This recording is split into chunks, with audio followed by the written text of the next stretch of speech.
stream. I was like, did I remember to post it? I was mostly half asleep. Good morning, you guys. How are you guys doing? Hello, hello, hello. I am so tired. I did not. I don't know if I. Yeah. Anyways, how are you guys doing? How are you guys? Okay, so I did tweet it out. Okay, I just did not use hashtags. That's okay. That's okay. Kuroba, welcome, welcome. How are you guys? How are you guys doing? Hello. I don't know if you guys have seen my new profile picture. What do you guys think? What do you guys think? I think it suits me. I think it suits me. Makes me seem more like a shithead than my previous picture. Hi, hello. Probably gonna take a day off. Oh, okay, okay. I hope you get better soon. Thank you, thank you. Hi, Anne. Nice to see you again. Welcome, welcome. Yeah, it's like I have an iced coffee with me, so that means tummy heart later.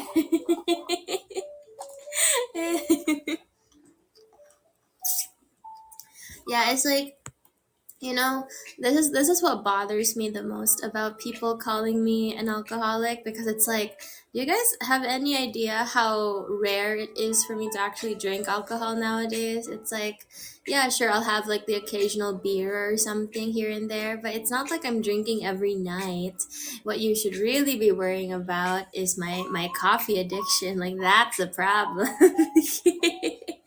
Especially since I know that it hurts my tummy later. Like as soon as I'm done with it, I have to like run straight to the bathroom. So it's like, maybe that's the real problem. mm, Gonna need some rubber dubs. Yeah, it's like, how are you guys when you have tummy aches? It's like a lot of people seem to be like, oh, let me rub your belly. I'm just like, I'm not a dog. Evish, welcome. Nice to see you again. Hello. Thank you so much. I'm glad my iced coffees don't upset me. Yeah, it's like I can't tell if it's the coffee itself, the milk, the sugar. Bless me. I sneezed. But you guys have to pay to hear it. Hi, stuffed crust. Welcome, welcome. Yeah, it's like I don't know what it is. It's like, is it just the caffeine, or is it like the sugar or the dairy, or a combination of everything? That's what I want to know. No dog Naria yet, sad. Oh no, it's like I was thinking about like Fernaria, and it's like Fernaria is more of a cat than a dog. Mm. Stuffed crust. Why do it to yourself? Why does everybody always ask that? Because coffee is so yummy. It's so nummy. So story time. When I was interested in this guy a few years ago, and he turned out to be a furry.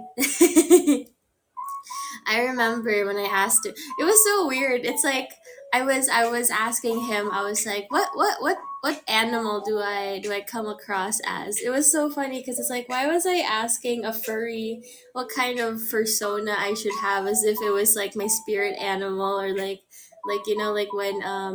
when like an Asian person gives you like your Asian equivalent of your name. Yeah, so yeah, exactly. I don't know any better than they do. So it's like, hi Taka, Daniela, welcome, welcome. Hello, how are you doing?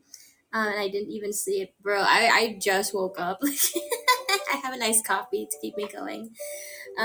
Yeah, so basically, I heard from this person that I was um I was playful like a dog. Like I was like sociable like a dog, but I had tendencies to be like a cat. And so he said that made me more of a fox type of a person, but like not in a like a sexy like fox lady type. It's like, no, more of like a little impish fox, like a tiny little playful fox. and so my persona was a fox, and I was just like having so much fun with this character. However, that's how I knew that I wasn't a furry, because I was using this character more as like an OC rather than like a persona, because I feel like personas are more like a character you identify with and you kind of role play as them. You kin them a lot, whereas like me, it never felt personable. Like I always kind of felt like a huge like distance from my character. Like I never thought of my furry OC as like myself, that I would like to present myself as. It was always like, oh, this is just like a wolf. No, not a wolf. Like this is just like a fox character that I draw. So that's how I know that I'm not a furry. So I'm not a furry, guys. I'm not a furry. I already checked. Cookie, Arthea Fair. I can't pronounce that, but hi, welcome. Hello. Feels like cat, fox, and dog wolf are the power trio. That's exactly why when I thought to make money, because I always told myself, I was like, okay, if most girls look to OnlyFans as a way to quickly make money if they were in desperate times, I, as an artist, have to look towards um, furry NSFW art commissions, because the thing with art commissions is that there's always going to be people that are trying to get like the price lowered or trying to get free art. But the thing about furry commissioners is that they're always very rich, and they always want to spend a lot of money just so that they could get art of their furry OC. It's very interesting. Furries usually are very rich because if you're talking to like a 14-year-old furry, obviously they have no money. But like adult furries have to spend on like furry commissions and fursuits, and those are very expensive. So they're gonna be like, people in STEM or something. They're gonna be like lawyers and engineers or something. So it's really funny. Yeah, so during that time, I was telling myself, okay, I'm not gonna be a furry NSFW artist yet, but just in case, just in case I really need the money, I should probably learn this art skill, just to already have it as like a skill tree type of a thing. Artia, okay, okay. Hi, Jinx, welcome, welcome. Good morning, everybody, to all the newcomers. Hi, hi. Tried everything to help me sleep, but nothing worked. I like to wear myself out until I just pass out from exhaustion. um, IT people, in my experience, they're rich. They are purple. Yes, I am very purple. Mm. Mm. And so and so I just thought it was like something that I should learn how to do, right? Drawing furry characters. So for several weeks I was slaving away and working on my craft, honing my skills. And so now I just have an unused skill, which is to draw like furries. And it was like I started out with the canines first, and then when I finished doing canines, because I had to draw wolves, dogs, and foxes, when I was done with that, I moved on to cats.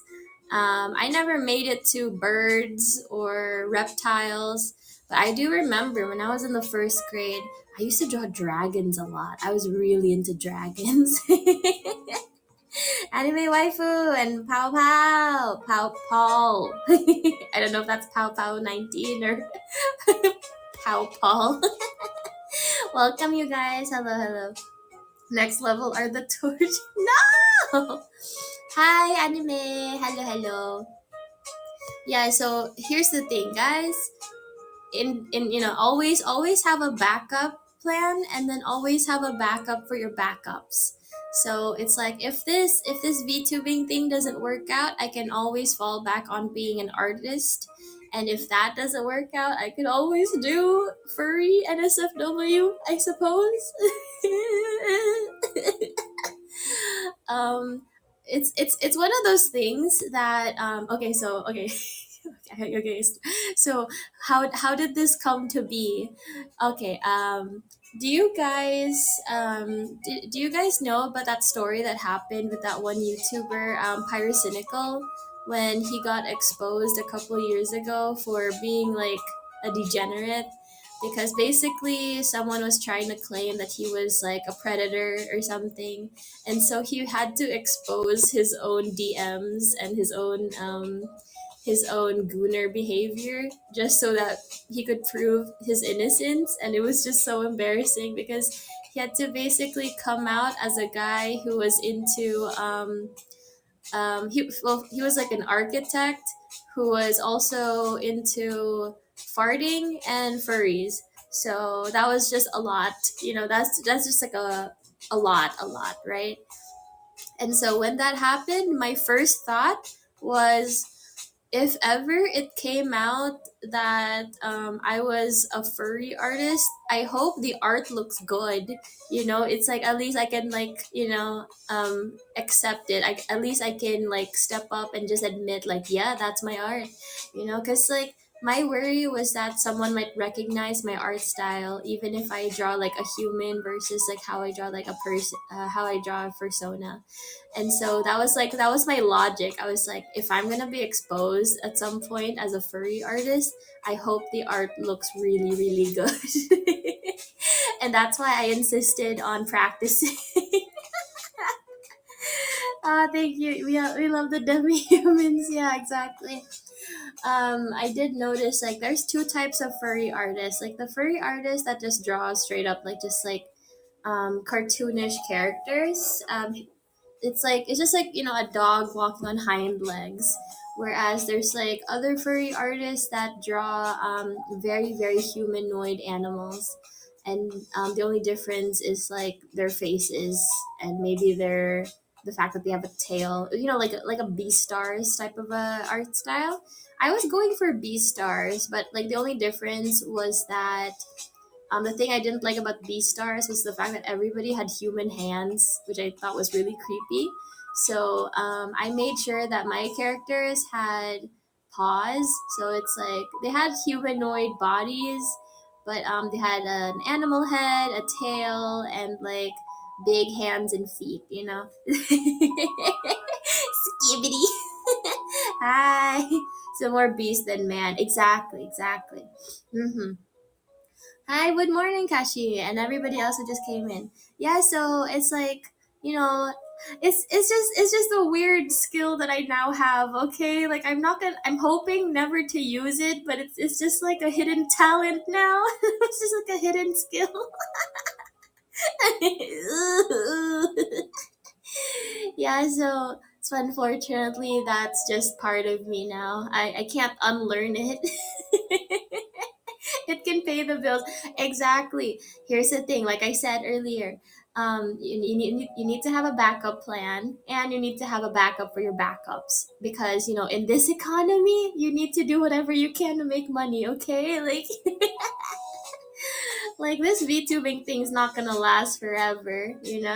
And I can't trust that I'm going to make a lot of money as like a normal artist commissioner. So I need to learn how to draw like hentai and also furry stuff, and then just combine those to make furry NSFW. So now I just have like that whole thing. I was thinking about this too. It's like before I became like a VTuber, I was thinking, okay, if I'm gonna post my artist rates, for example, like my art commission rates, I'm gonna have to have some sort of way to also promote um, my secret menu, so to speak, where I would be offering my services as an NSFW and furry artist. I'll just be like, okay, okay, so it's like so it's like I'm like, hello, dear customer. Here's all my rates for normal art, and then I just slide under the table, just like, and here's my secret rates for more discreet content. How are you feeling now about Pokemon furry art? I feel it may be a buy. Okay, so when I was a kid, when I was like 7 years old, I remember one of my very first girl crushes was Renamon from Digimon Tamers. And so it's like I'm not a furry, but Pokemon I feel like don't really count. I'm gonna keep living in denial. Okay, I'm never going to accept this. But it's like I do think about that sometimes because it's so easy, you know, it's so easy to just kind of make NSFW art of certain characters, let's say Luna from Hell of a Boss, literally anyone from The Lion King. Yeah, it's like I remember I was like fighting for my life and I was trying to explain that I wasn't a furry, but then but then I would list animals because you can't argue like the characters in The Lion King are more animal than they are furry, right? Cuz Zootopia is more furry because they're anthro characters. Anything from the Pokemon leaks? Oh wait, I heard about that. Wait, let me check. The title of the stream seems suspicious. Wood morning, more like morning. That's exactly why. It's like I'm here to greet you guys in whatever way you want me to greet you. You know, it's like, oh, that's actually the type of thing I would do as a girlfriend. I would ask first, obviously, just so that it's not like SA or anything. But I'll be like, babe, do you think it'll be okay if I wake you up in a very special way in the morning? And then I would just like sneak into the bedroom and then start doing stuff. Let me see. Pokemon Lakes. There we go.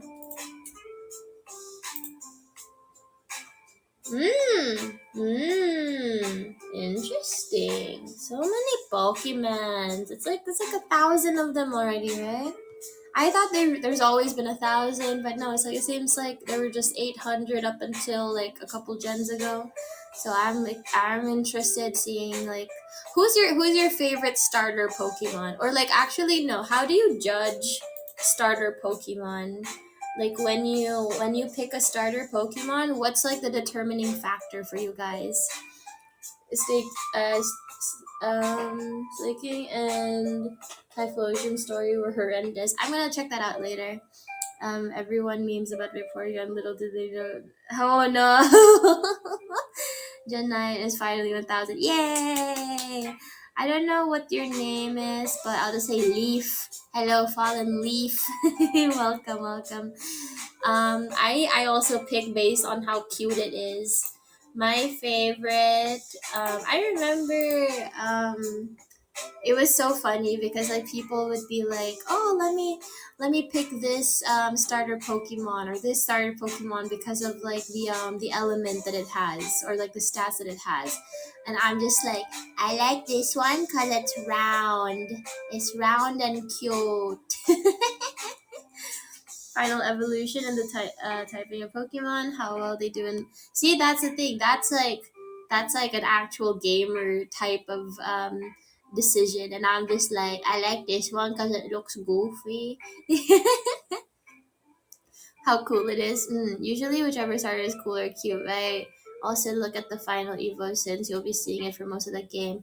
Yeah, it's like which will be your Pikachu? Which will be your Squirtle? And I'm just like, this one's got a silly face. Who's your guys' like favorite Pokemon of all time? You don't have to pick just one. You can pick multiple if you'd like.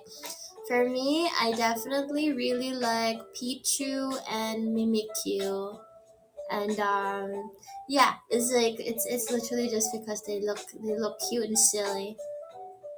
And it is funny how like egregious the whole like, ooh, we're trying to replicate the mascot vibes of Pikachu in each gen, so we're gonna keep trying to make like a cute like little character.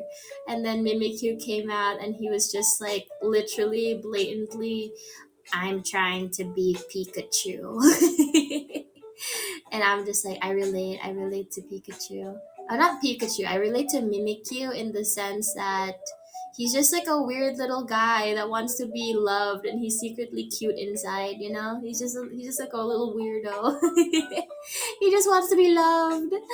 I like the grass type, but sometimes I chose based on final form too. Ah, okay.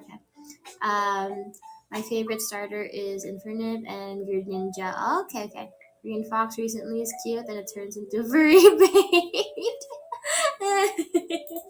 Wait, I'm gonna look up the Pokemon. Oh, that one. Okay, okay. I want to see like the evolution.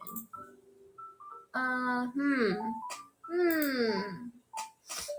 You're right. It does turn into furry bait. It looks so much like a fursona. Like it looks, it looks kind of deviant artish. Mm-hmm.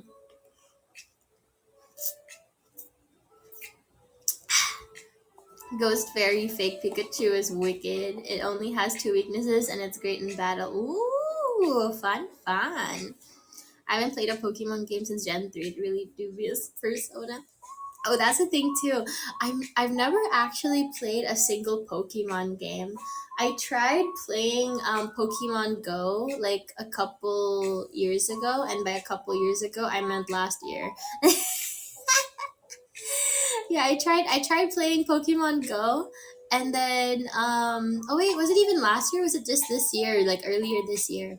I think it was earlier this year. I tried playing Pokemon Go, and then I realized I'd have to actually go outside to get to the next um uh uh Poke um was it what they call it, Pokestops. I was and then I realized, you know what, maybe this game isn't for me after all. Going outside, that's terrible. I did like playing Monster Hunter now because it's like Pokemon Go, except it constantly moves for you, so you don't actually technically need to walk around. Um, they have this thing where like the map will slowly move throughout the day, so you can just keep checking back into the game every now and then. You don't have to like actually like go outside to progress. It's slower than if you had to go outside, but it's definitely better than nothing, you know. So I did like Monster Hunter now, and I did not like Pokemon Go. um Hi, Ramen. Welcome, welcome. Nice to see you again. Good morning. On Gen 8, Gen 9. Oh, God. Pokemon Go friends so obsessed with it. That's what I thought was so funny. I thought people were done with Pokemon Go. But it turns out some people are still, like, obsessively playing it. I thought we were done with this. Like we played it a lot pandemic. And then the pandemic kind of forced us, into our houses. So we couldn't play it anymore. So I'm surprised that people still play Pokemon Go. I thought we were done with the whole exercise thing. Okay, okay, yeah, yeah, yeah, yeah. Make sure to do all your work while also resting. Do what you need to do. Idle dreams are where it's at. Exactly. You're playing Pokemon Go. Are there any? Okay, okay, okay. I'm gonna have to ask you something that might be a little controversial, but I don't care.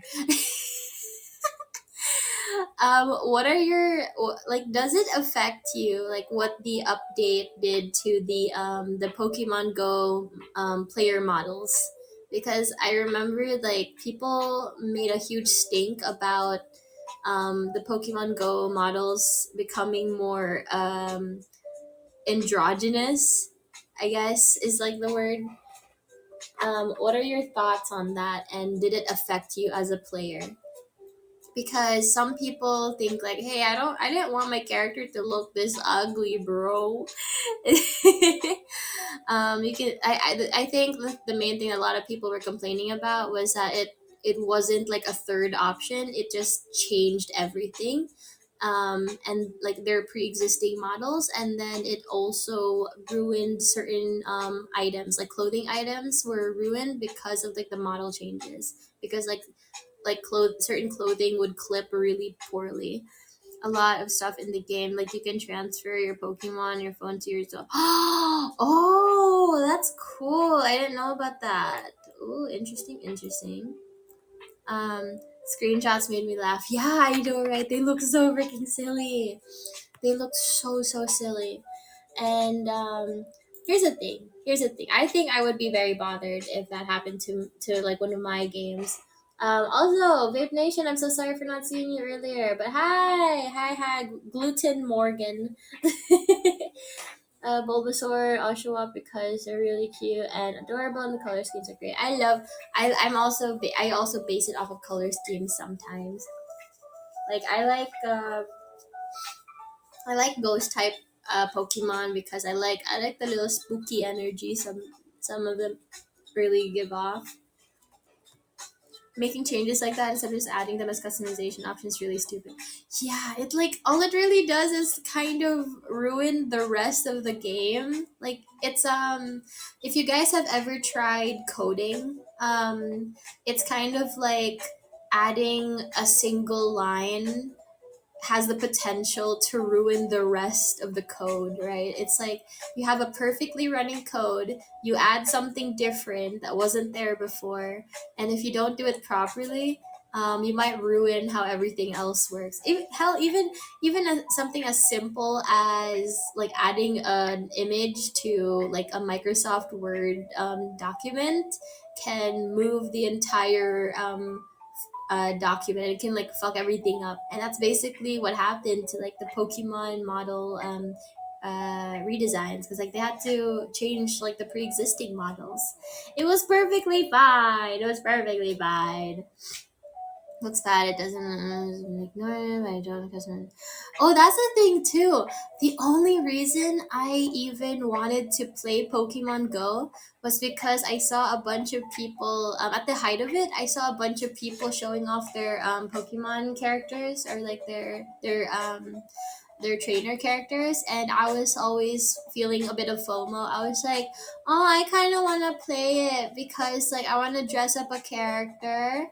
Like I said, I'm a sucker for anything with character customization or house decorating. And so when I saw that Pokemon Go had that, I was like, oh, I really want to decorate, or like, I really want to design a character for Pokemon Go. Um, and so that was like the first thing that I did when I installed the game. I couldn't install it before because my phone didn't have any storage, so I bought a gaming phone specifically for my games, and so that's why I was able to install it onto that phone. And then it turns out I didn't actually want to play the game. I just wanted to customize the character. um, all about those yeah, exactly. I'm probably gonna play a bunch of games. Like you guys will watch me play a game on stream, and then it'll take like 2 hours just to get through like the character customization. But that's the thing, it's like we'll just use it as like visuals for like my yapping, it's just it'll just be like a yap sesh instead instead of actual gameplay. Pokemon started. Ooh, that's a lot. Good luck. Make sure to clear out your cache every now and then. I don't. Do I know what cache really means? No, but I do know how it kind of works. You should download some of those MMO characters.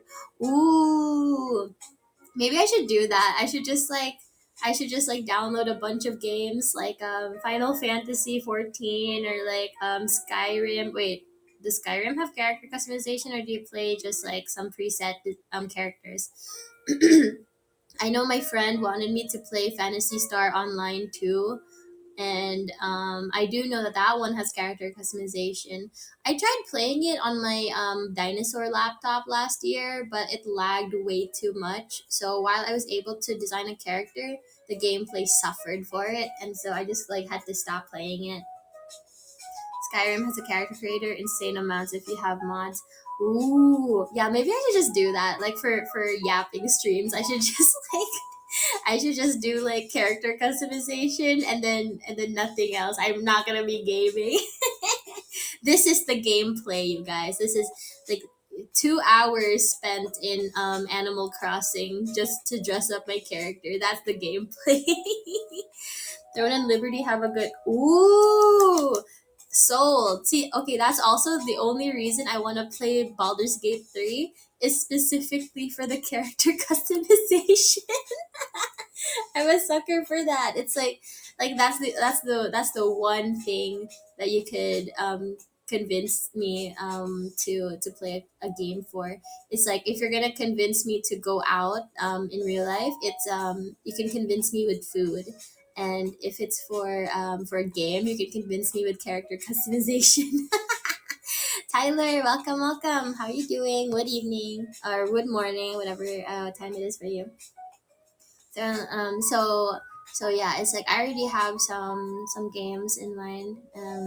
It would be really funny though, just seeing like me just play a game. I'll be like, guys, I'm gonna be playing Throne and Liberty, yay, for the first time. And then it's just me playing on the character, yeah, just messing around with the character creator for like an hour and a half.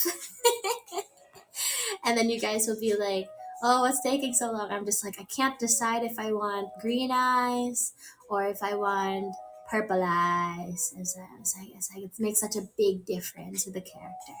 That's a thing too. It's like whenever I read like a webtoon or like a manhwa or something, and it's like I can see a character and I'm just like, ooh, this character would have looked so nice with a different eye color or like a different hair color, something like that, you know. I don't like it when like the hair and the eyes don't work well together. It's like it bothers me. How crazy can you get without your morning coffee? That is true. Like I have like my iced coffee right now, but it's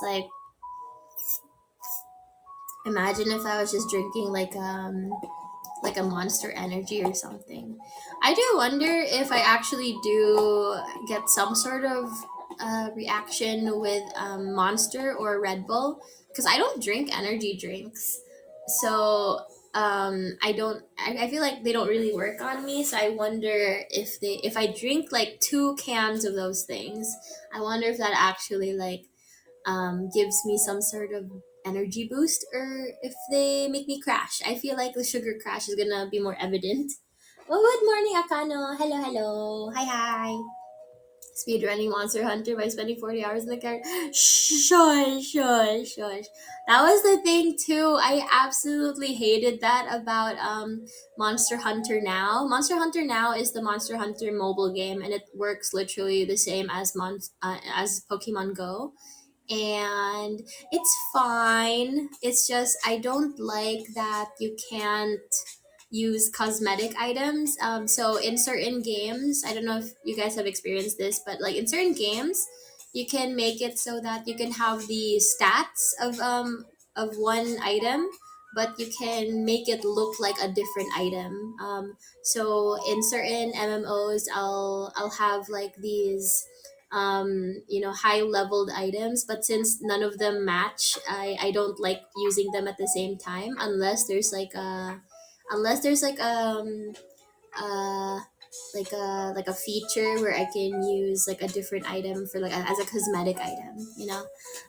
Cause yeah, the vanity slots. I'm very aesthetic centric, so it's like I don't like putting on like ugly items, okay? Like I'm sure a lot of you are like that too, where it's like you don't like it when like the items don't match, you don't like it when it looks stupid, and like they do give like certain rare items like really ugly looks sometimes. So I'm just like, I know this armor is supposed to be really good for me, but it's kind of ugly, not gonna lie. So it's like I'm not gonna wear it. I'm not gonna wear it. I would rather die than look ugly. That's how I play video games. Anime girl thigh is a nice flavor. It is. It is. Everyone knows the true end game is fashion. Gameplay meta exactly. Yeah, yeah. I have no school today and tomorrow. Let's go fall break. Woo! Woo! Oh, is it already? Oh, yeah, it's already fall for you guys. Do you guys have any Thanksgiving plans? It was Canada Thanksgiving yesterday, which is apparently different from American Thanksgiving, and I'm just like, woo! Lots of food, lots of food. I get to watch it. Hey, hey, wait a second.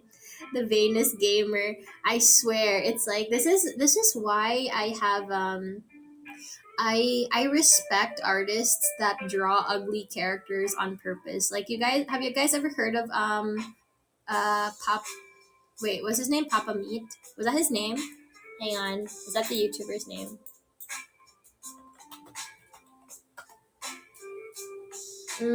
Yeah, Papa Meat. Have you guys ever seen any Papa Meat YouTube videos?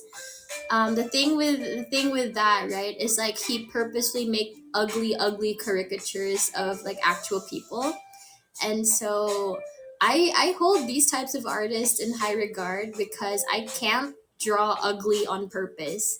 Like I'm so concerned about making my characters look as hot as possible or as cute as possible that I can't bring myself to do that. Like I can't fail on purpose. Like if you, I don't know if you guys have ever seen like artist doodles, but it's like there would be these artists that are so good at drawing characters. Like they're so good at drawing. And then when they draw like a shitty doodle on purpose, it's so freaking funny. Drawing ugly on purpose is a skill that I have not yet fully achieved. I did try when I tried drawing myself as a like really tired looking character, or like and I was just like, oh, this is tough. Like it's really tough to draw like myself ugly, like purposefully, you know.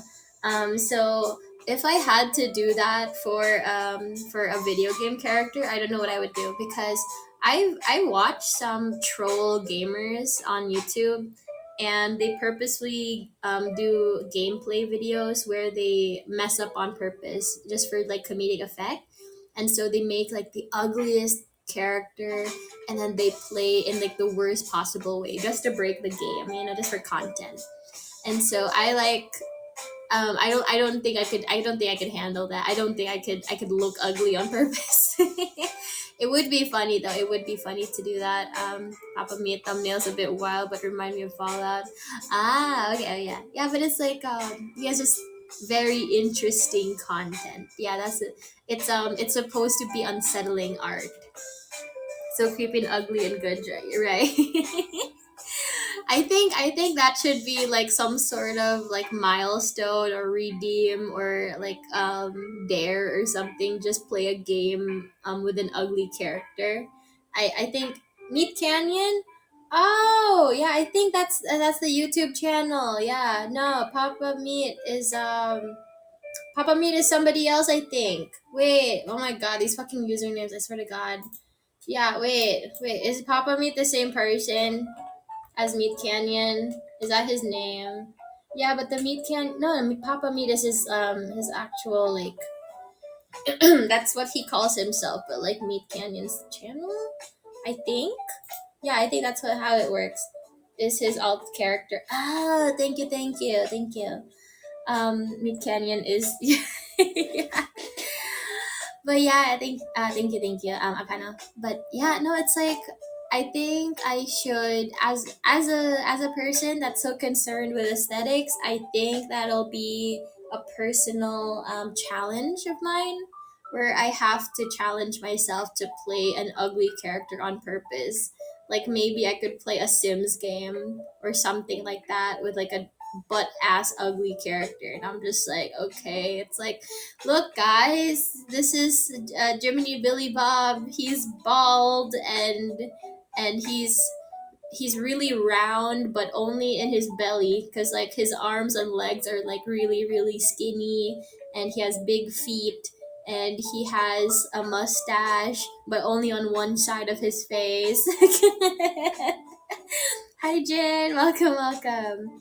That character will get all the lads and ladies still. Yeah, exactly. That's the thing too. It's like making that character like a sex pest would be so funny.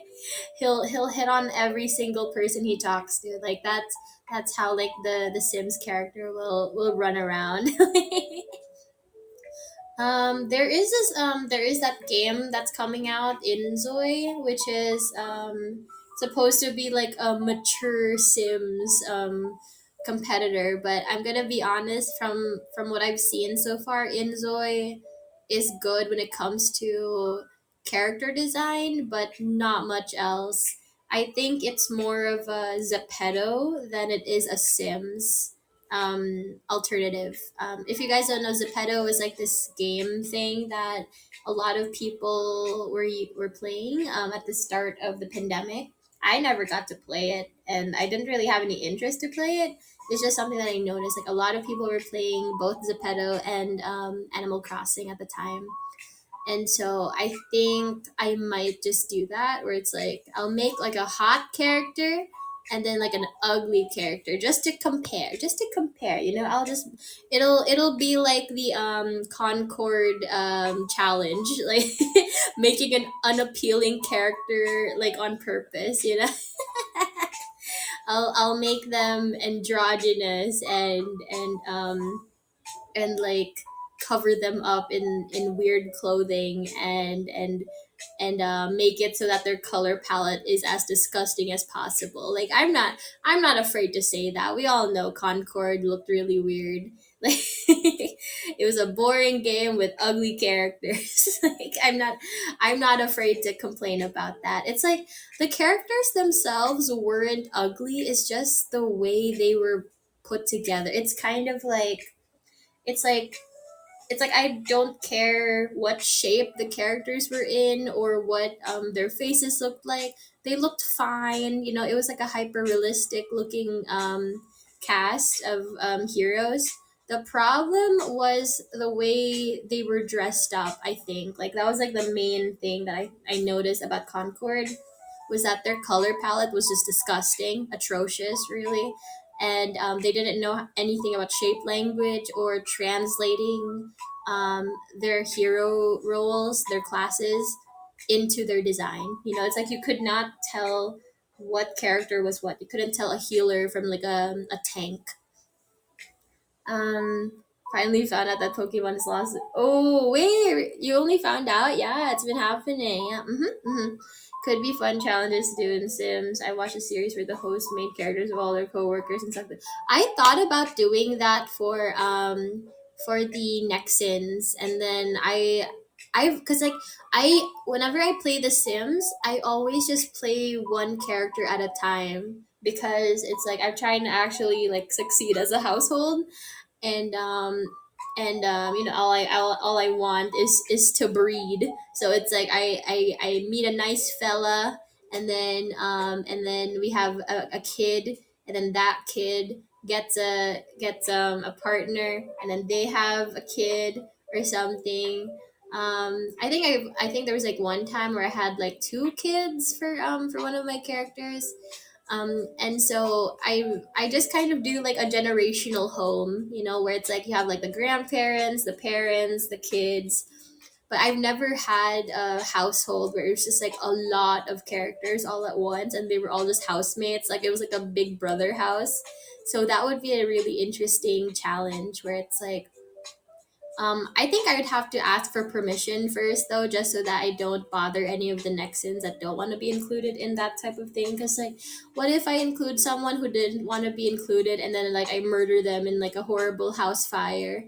I don't think they'd like that very much. So I'm gonna have to ask the Nexans, like, hey, can I kill you in a Sims game? Breed Naria has a kid with everyone she meets. That would be hilarious. Like, who do you guys think out of I don't know Gen 2 very well, and I've barely really spoken to Gen 3. But like, who in Gen 1 do you guys think would be the most to breed? Like, who has like the most breeding instincts? Guy or girl, doesn't matter. Who do you think would breed the most?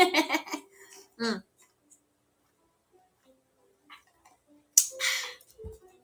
Maybe do a grape roast instead, kill us all. That would be funny. Speaking of which, that's what I thought was I was thinking about this since I'm gonna be streaming on Twitch at some point. I'm like gonna introduce myself to a new audience and everything. I wasn't sure if I should rename the fans, because like I know like the official name is like the enthusiasts, but it's like I keep thinking like should I just straight up commit to grape bros or what, or call them like my grape cats or something.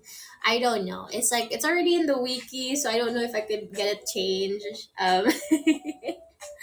So I don't know, but it's like, I mean, we already call you guys like great bros anyways. It's just easier to say. It's just easier to say. But and also we can't really say the other word that I really want to use. um in Gen 1. Exactly. Like who do you think has the most breeding instinct? Guy or girl? Some reason I'm thinking Rixie because factory efficiency. Didn't she say she didn't want breeding? Like she doesn't want to breed. Like I think she specifically said that, but I'm not sure. I only heard it in passing. I didn't like hear it directly from her. Hmm. Evie. Would be easy to change, but yeah, I haven't tried enthusiast because it's obnoxious to type, right? Like even I think that.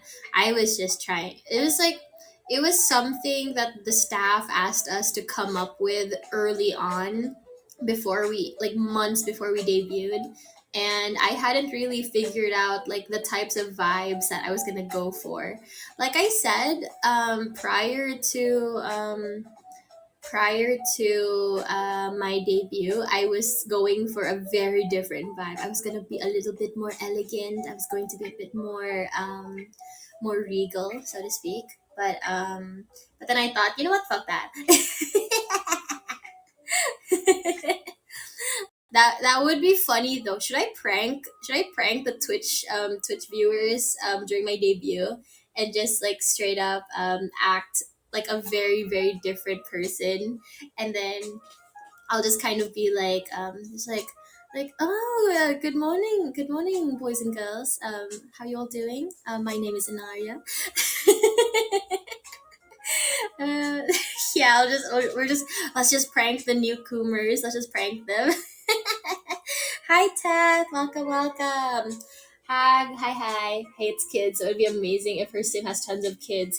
I should ask her, and then I think Rixie would like it if I made it that she was like a neglectful mom or something, or she just has a lot of kids but doesn't take care of any of them. Maybe I could trap her kids in a room or something. Like I'll just like lock the Sims kitties up in a room, and I'll take away like the door. I'll give them one toilet. I'll give them one toilet and one bed. They have to fight for it. Take turns. Please do. Yeah, let's prank the newcomers. Yeah, it's like for like the first few minutes I'm just gonna troll the audience. I'll just gaslight them. I'll just be like, because like I know some of my viewers on here will be like, hey, why are you talking like that? It's like, talking like what? Like whatever you do mean. I've always talked like this. Not that you don't know, because we've never met before. I'm a brand new streamer. You see, like I'm completely brand new, and we've never spoken before. Actually, it's my very first time streaming on any platform. And then they come in with my freaking witch cackle. Yeah, we're gonna troll the newcomers. Yeah, she's like that, I think. Yeah, she did her mom or period. I thought was so fucking funny. I'm really seeing how did she get in like actual social services. Is there some sort of consequence in this if you kill your kids? Like not on purpose, obviously, but if you neglect your kids or like they all start dying off, is there some sort of consequence in that? Because I know that stuff used to happen in the older Sims games, like Sims 2, Sims 3, but it's like it doesn't seem like Sims 4 has a lot of consequences and things. So I'll see. At least in the past, I thought there was. Yeah, that's the thing. Sims 4 kind of got rid of certain features. I got kind of disappointed with that. Roping you into it. Oh no, that would be hilarious though. Like I'm gonna give my Oh, you know what? I have a personal Sims game already where it's just me in a big house. It's not that big, but it's just me in a single house, right? And then she's constantly making drinks for herself. She's always making drinks, and I'm just like, no, stop it. We're trying to paint for a living. Stop it. Like, stop. Put down the glass.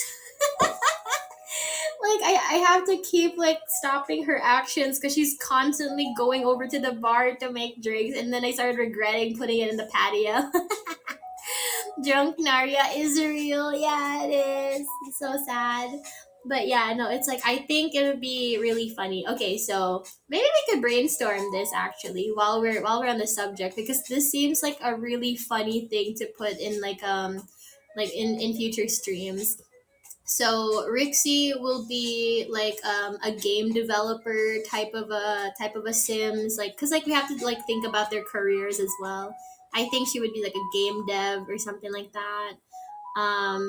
Or she would just be a gamer. I don't know. It's like one of those. And then she'll just have a lot of kids. I'm gonna have her breed with a bunch of characters, and then just like never take care of her kids. Like I'm gonna make it so that every single kid just gets either taking care of like another Nexan in the house, or we just legit just have to like be very very meta and just take care of them ourselves.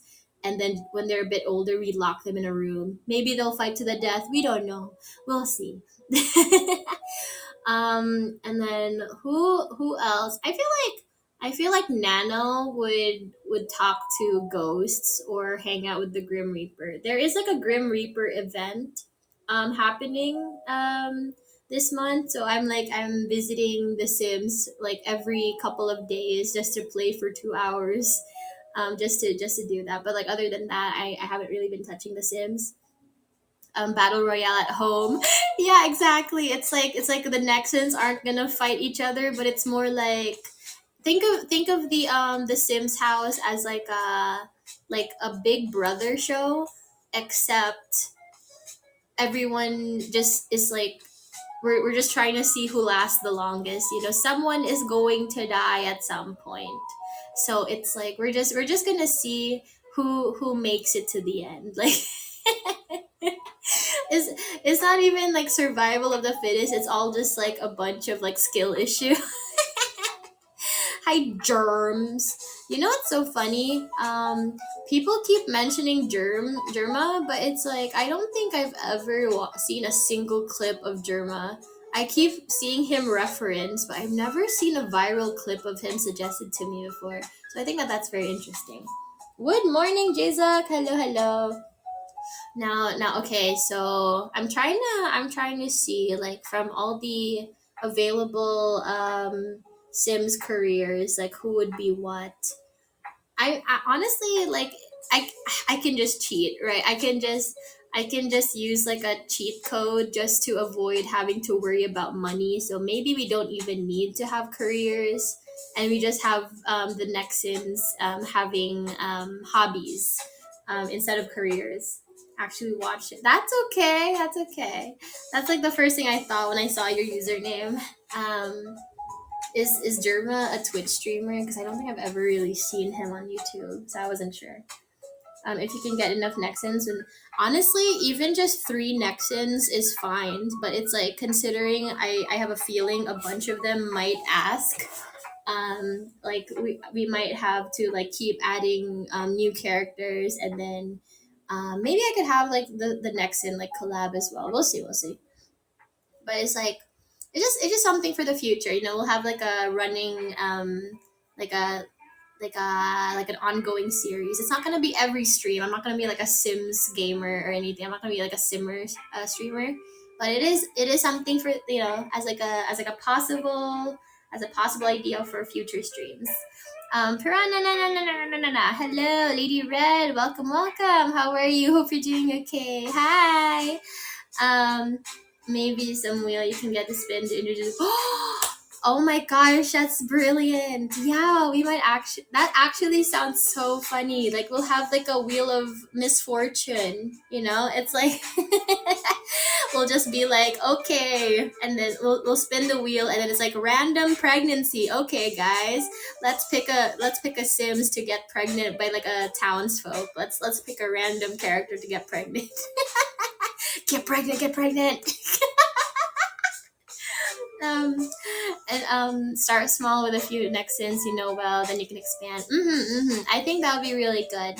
because I have like a bunch of ideas on like possible shenanigans. So yeah, so we'll just see how that evolves, because I'm going to have a meeting with some staff members at some point soon. Like in a few days, I'm gonna have like a meeting with staff, and then I'll bring this up to them.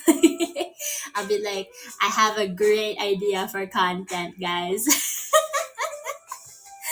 um I think they'll think it'll be funny, but it's like, yeah, like I said, it's I'm going to have to ask the Nexans first, just to get their consent, because I don't want to include someone that doesn't want to be included.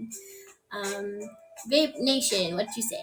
This is like those reality TV shows where exactly the Big Brother Nexan edition. Into groups and compare which house burns down first. Oh, that's the thing too. It's like I wasn't sure if I should build multiple houses and then just kind of check each one, or if I should just keep expanding one house to the point where it's kind of like disgustingly crowded, where it's like it's like, those houses that have like so many rooms, and it's like, why do you need these many rooms? You're just like one family. Do you really need 13 bedrooms?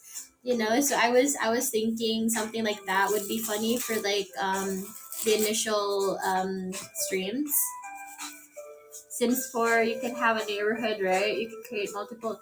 Yeah, I could have, yeah, the next in neighborhood. Yeah, but like that's the thing. It's like we'll have to just kind of start off with one house at a time. We could probably just move characters depending on how things go, because I don't know what's gonna happen. None of us know. So it's like maybe there's gonna be some sort of development where we need to move one Nexan into a different house or something like that. We'll just see. We'll just see how things go, because I like The Sims, but I don't want to be like a dedicated simmer. So yeah, that's what they call like the people that are really into Sims. I don't want to be a dedicated simmer, and I don't really want to buy expansion packs, because I don't want to be like that type of a content creator, because I'm not trying to like dedicate like all my money into the Sims DLCs. So we'll just see. We'll just see what kind of bullshit we'll come up with. We'll have like the wheel of misfortune, and maybe we could collab with somebody. I don't know. We'll see. We'll see. We'll see. That's for future Enaria to worry about. Maybe one stream a week or something. Ooh, that's actually a good idea, especially if it's like even just like a slow stream would be like a slow stream week would be like, it's like, oh, like I want a game, but I don't know what to game, and so I'm just like, well, we'll just play The Sims. It's like when those certain gamers just fall back onto Minecraft all the time, or Fortnite or something, and I'm just like, okay, we'll go with an old reliable, and like we dust off the old Sims 4. Enaria the Simmer, yeah. Sims and chill. Yeah, yeah, we're gonna have like the Sims Battle Royale. Man, it's like because like I watch these like troll Sims content creators, and they basically do like all sorts of things to abuse their Sims.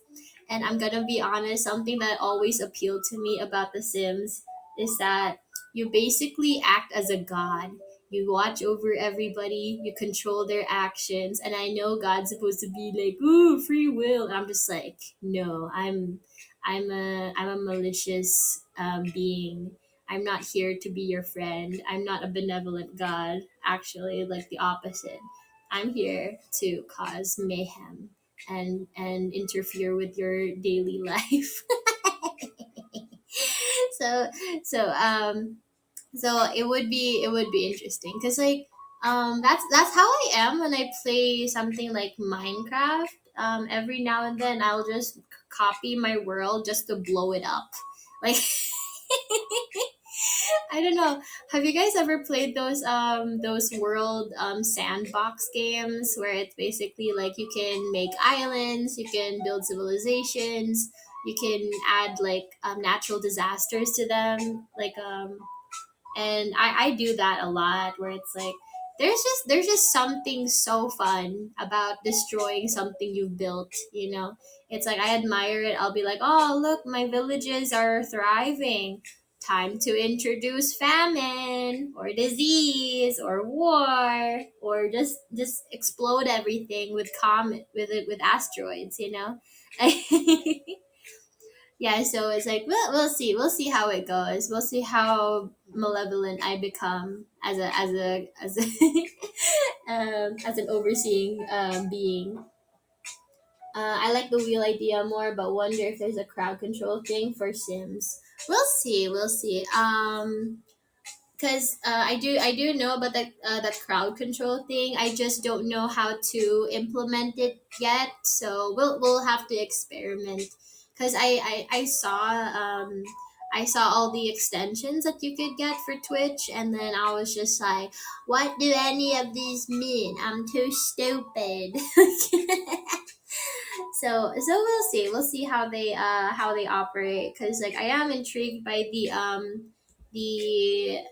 the stuff where chat can interact with like the thing that's happening on stream or with me or with each other, you know. Because I was gonna ask you guys how you felt about those types of things, because like let's say like a chat, like a game that chat gets to play with each other.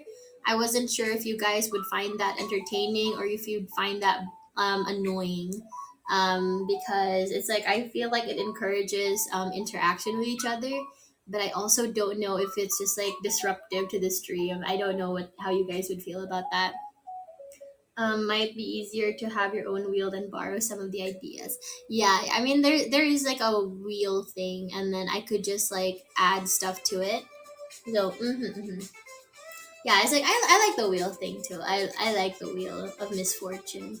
Yeah, I'll just and that's the thing too. It's like for my weekly work streams, I could just ask you guys like during the Q&A and crowd um and the market research portion of the stream. I'll just ask you guys like for ideas, and then we'll put it in the wheel.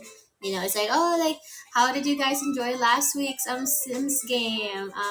What should we add to the wheel, you know? And then you guys would say stuff like um add 10 babies to the household, or like add another Nexin, or drown someone, or like leave someone in a room for 5 days straight with no food or water.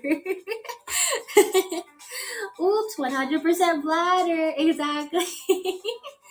Bipolar gamer, welcome. How are you? Hope you're doing okay.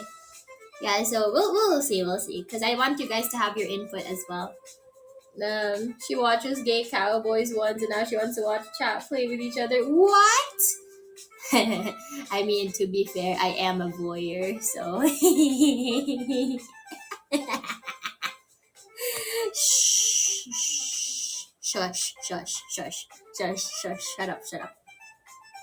That's the thing too. It's like because oh, that would be funny too. It's like if that was like another thing like the Sims could do is like we could start a romance with a character and then have them cheat with another character, and then see how they react, because like some character personalities will have like a jealousy feature where it's like, oh, this character won't be jealous if uh if your character hooks up with another person, but they'll be jealous if you make out with someone else, you know, or something. And I don't know, or if you like date another person. So it's like it's very interesting to see like how that works, because I don't think I've ever made another Sims jealous before. So I do want to see how that pans out. And I don't know. It'll just be interesting. It'll definitely be interesting. I wanna see some brawling. I wanna make certain Nexans like fight each other just because I think it'd be funny. like in a fight between, you know, this Nexan and that Nexan, who would win, kind of a thing. You know. I remember like I had this friend who would have all of us he would design characters in Soul Calibur based off of our OCs, and then he would make them fight each other. And so it's like it would just be interesting to see who would win. You know, like according to the AI, who would win in a battle between these two, based on how much someone has punched a punching bag, I guess. Right. Sounds like you might have a WWE character reaction story making. It's just funny. I just like the idea because it's like it's like those like 10-year-olds that are always fighting about like, oh, who would win in a fight, this character or that character. And so I'm just like, I want to see it. I want to see it happen. It's like, listen, I don't like drama, but when drama happens, I kind of want to see what happens next. It's like I want to see how things will pan out. Is that toxic? I don't know. It's like I don't know. It's like watching a very interesting car crash. I'm just like, I'm fascinated as a in a as an agent of chaos. I do want to see what happens next. um, what's the max amount of Sims in a house you could keep track of? Oh, keeping track of is a completely different argument. I just want to see what the maximum number of Sims is in a household. Let me Google that.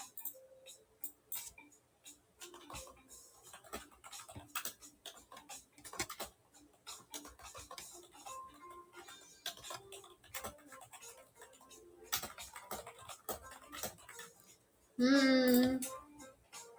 Any number of Sims and pets as long as the total does not exceed 8. Oh, so less than 8. Why didn't you say it like that?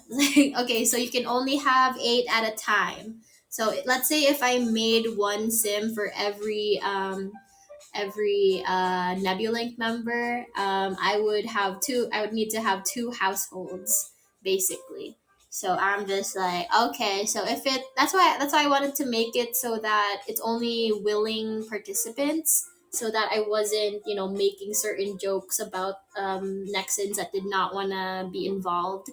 So like at the end of the day, it's all in good fun. We're not trying to like bother anybody.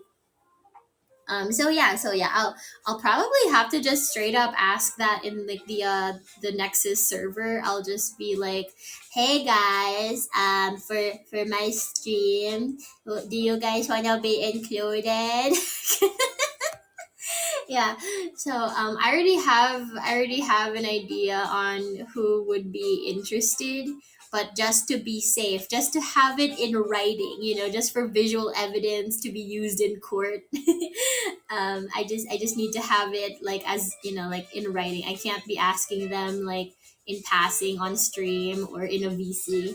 I just want it like in writing.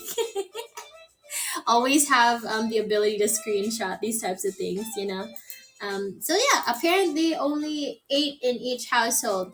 I can't do math. How many households would I need for um for Gen 1, for example, like maximum as was I guess like if I exclude certain people that are no longer with us, then probably that would just be like 4. No, 4, 3. No, no, one of those. I think 3. I think 3 households. If I had like the max number of people that are still around. Yeah, so I can do kind of math maybe. Like it's like whenever you ask me to do mental math, it's always just kind of like my answers will end in a question mark, where it's just like 5 plus 5 equals what? I'm just like 10. Hi Blade, welcome. How are you? Hope you're doing okay. Yeah, so it's like we'll see. I will ask the other Nexans how they feel about it, but it seems like a really good series. I'd like to experiment with, just because my favorite part of The Sims is like the house building, but it's like I kind of want to. It's like it's one of those things where if I'm bored at some point, I'm gonna want to just uninstall the game, right? Like I'm like, I've gotten everything that I could out of this game. I'm bored, so instead of doing that, I want to make use of like the Sims 4 that's already installed. So I think this will be like a good way to use that hardware to track everything happening with 8 Nexons. 3 to 5 sounds more reasonable. That's fair. That's fair because it's like I'll basically have to spend like time off of stream just to develop their personalities, I suppose, because that's like the main thing, right? You have to train your Sims. Luckily, they made it so that the Sims already kind of know to wash their hands after they use the toilet or to clean up after themselves after they finish eating, but sometimes they don't do that, so it's like the AI still needs to be trained a little bit. So it's like that's another thing too. It's like having to develop their personalities and then their habits, their likes and dislikes. For example, my current personal Sims, like she's really into making drinks at the bar and also really into listening to certain music and just playing on her freaking like tablet and just like gaming. And so yeah, so I don't want to bore you guys with that type of thing, so that's probably something I'll just have to do off stream. That way by the time that I do stream, like those characters have been refined already.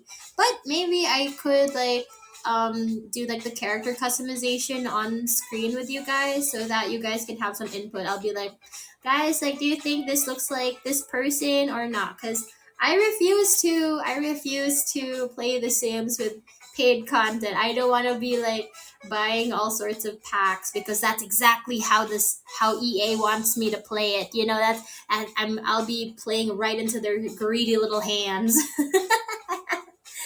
Hi, Kideth. Welcome, welcome. How are you? Hope you're doing okay.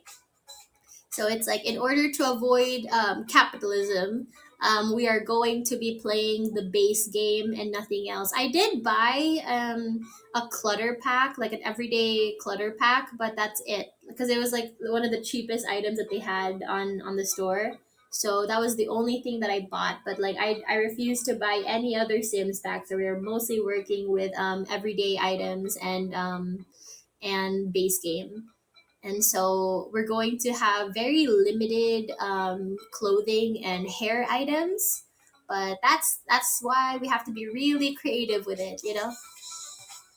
The character creation would be fun on stream. Is there a way to save a template for most of the personalities and then focus on appearance for stream?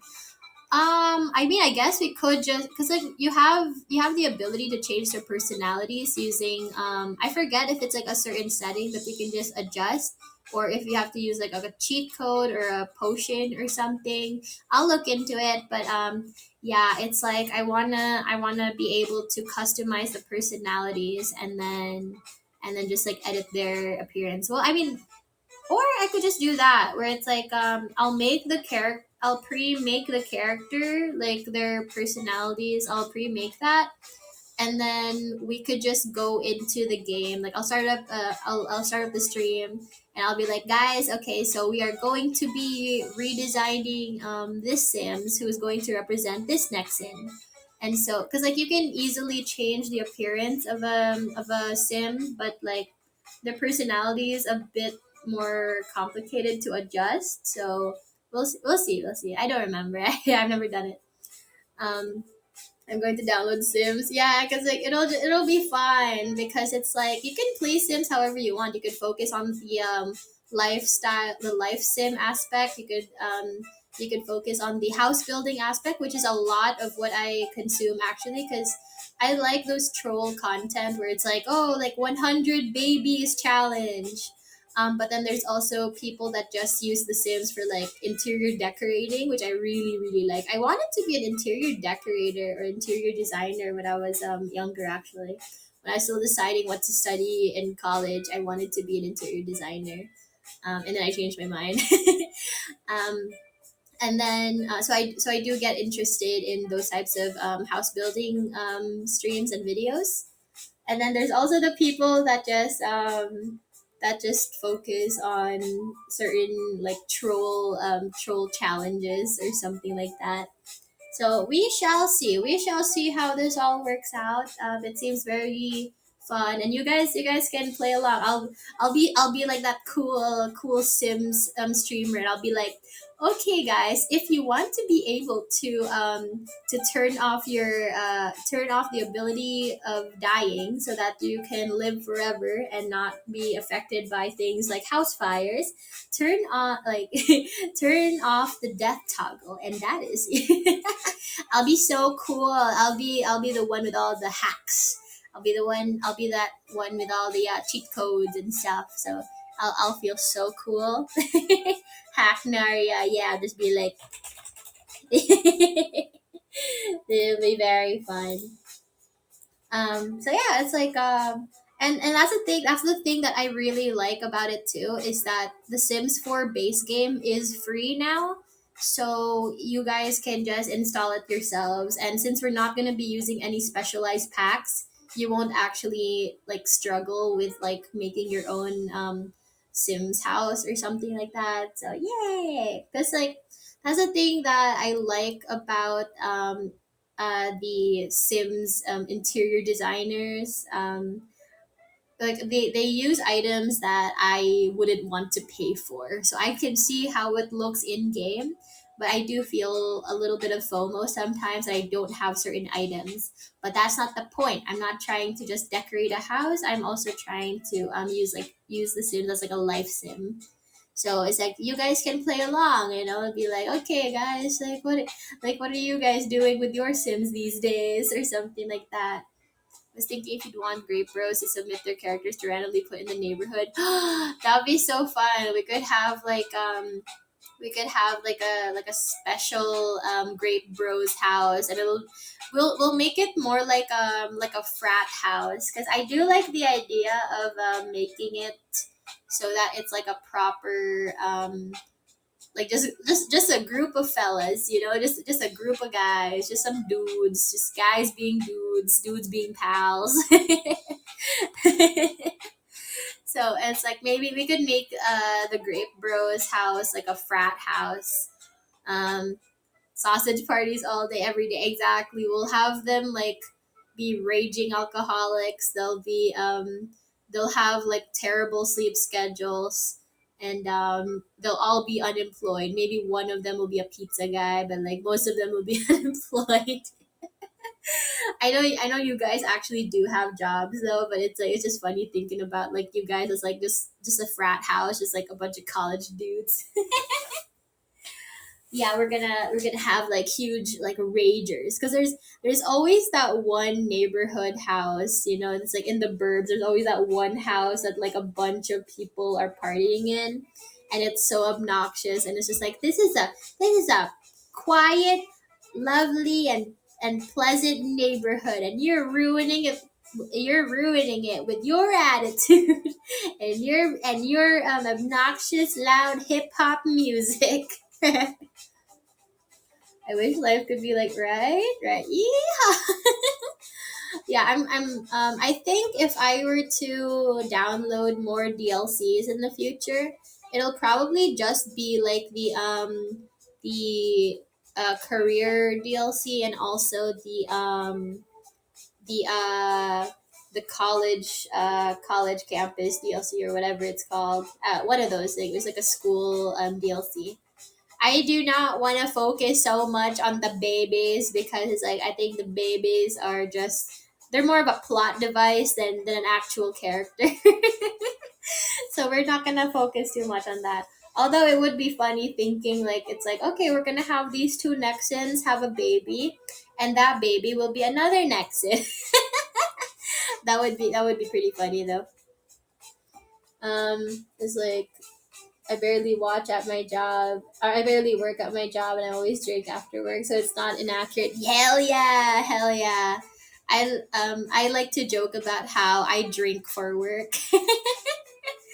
It's been a while since I had a drinking stream, so it would be funny to see what I could get away with on Twitch. I suggested something to Manesan yesterday, and he was like straight up like, "No, Enaria, you can't simulate doing drugs on Twitch." And I'm just like, "Aw, come on, come on." and, and I was just like, "Hey, maybe I should go to kick instead." You know, it's like maybe I should go to kick. Maybe they'll let me do that.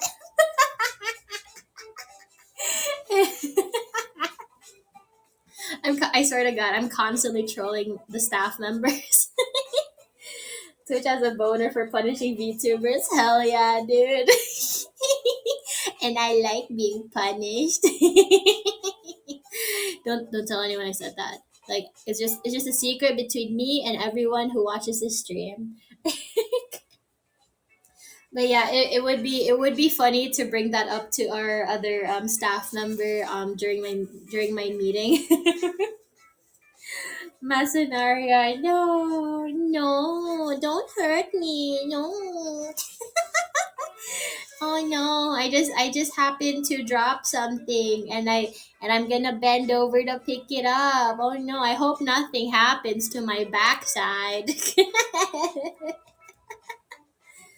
Record it and send it to everyone's matter. Oh my gosh, that would be hilarious. Punish, did you shush, shush, shush, shush, shush. It would be interesting though. Oh, speaking of punishment, right? I came across this video the other day. It was this the Sims video where someone was reviewing the BDSM Sims rooms or whatever before they got taken down. Because like you can make a house in the Sims or a room in The Sims and then upload it so that other people can download it. And the only thing that they would need is to have the exact same packs. So if you don't have a certain pack, you're not going to be able to use like the items in that room. And like there's this YouTuber that went through like a bunch of these BDSM rooms, and it was stuff like sex clubs and sex shops, BDSM dungeons. And I was just intrigued by everything. I was like, that would actually be hilarious if if I just had that. It would be annoying though because I don't have those items, so I can't do anything like that, but that would be interesting to have, just kind of throw my sims in that type of environment.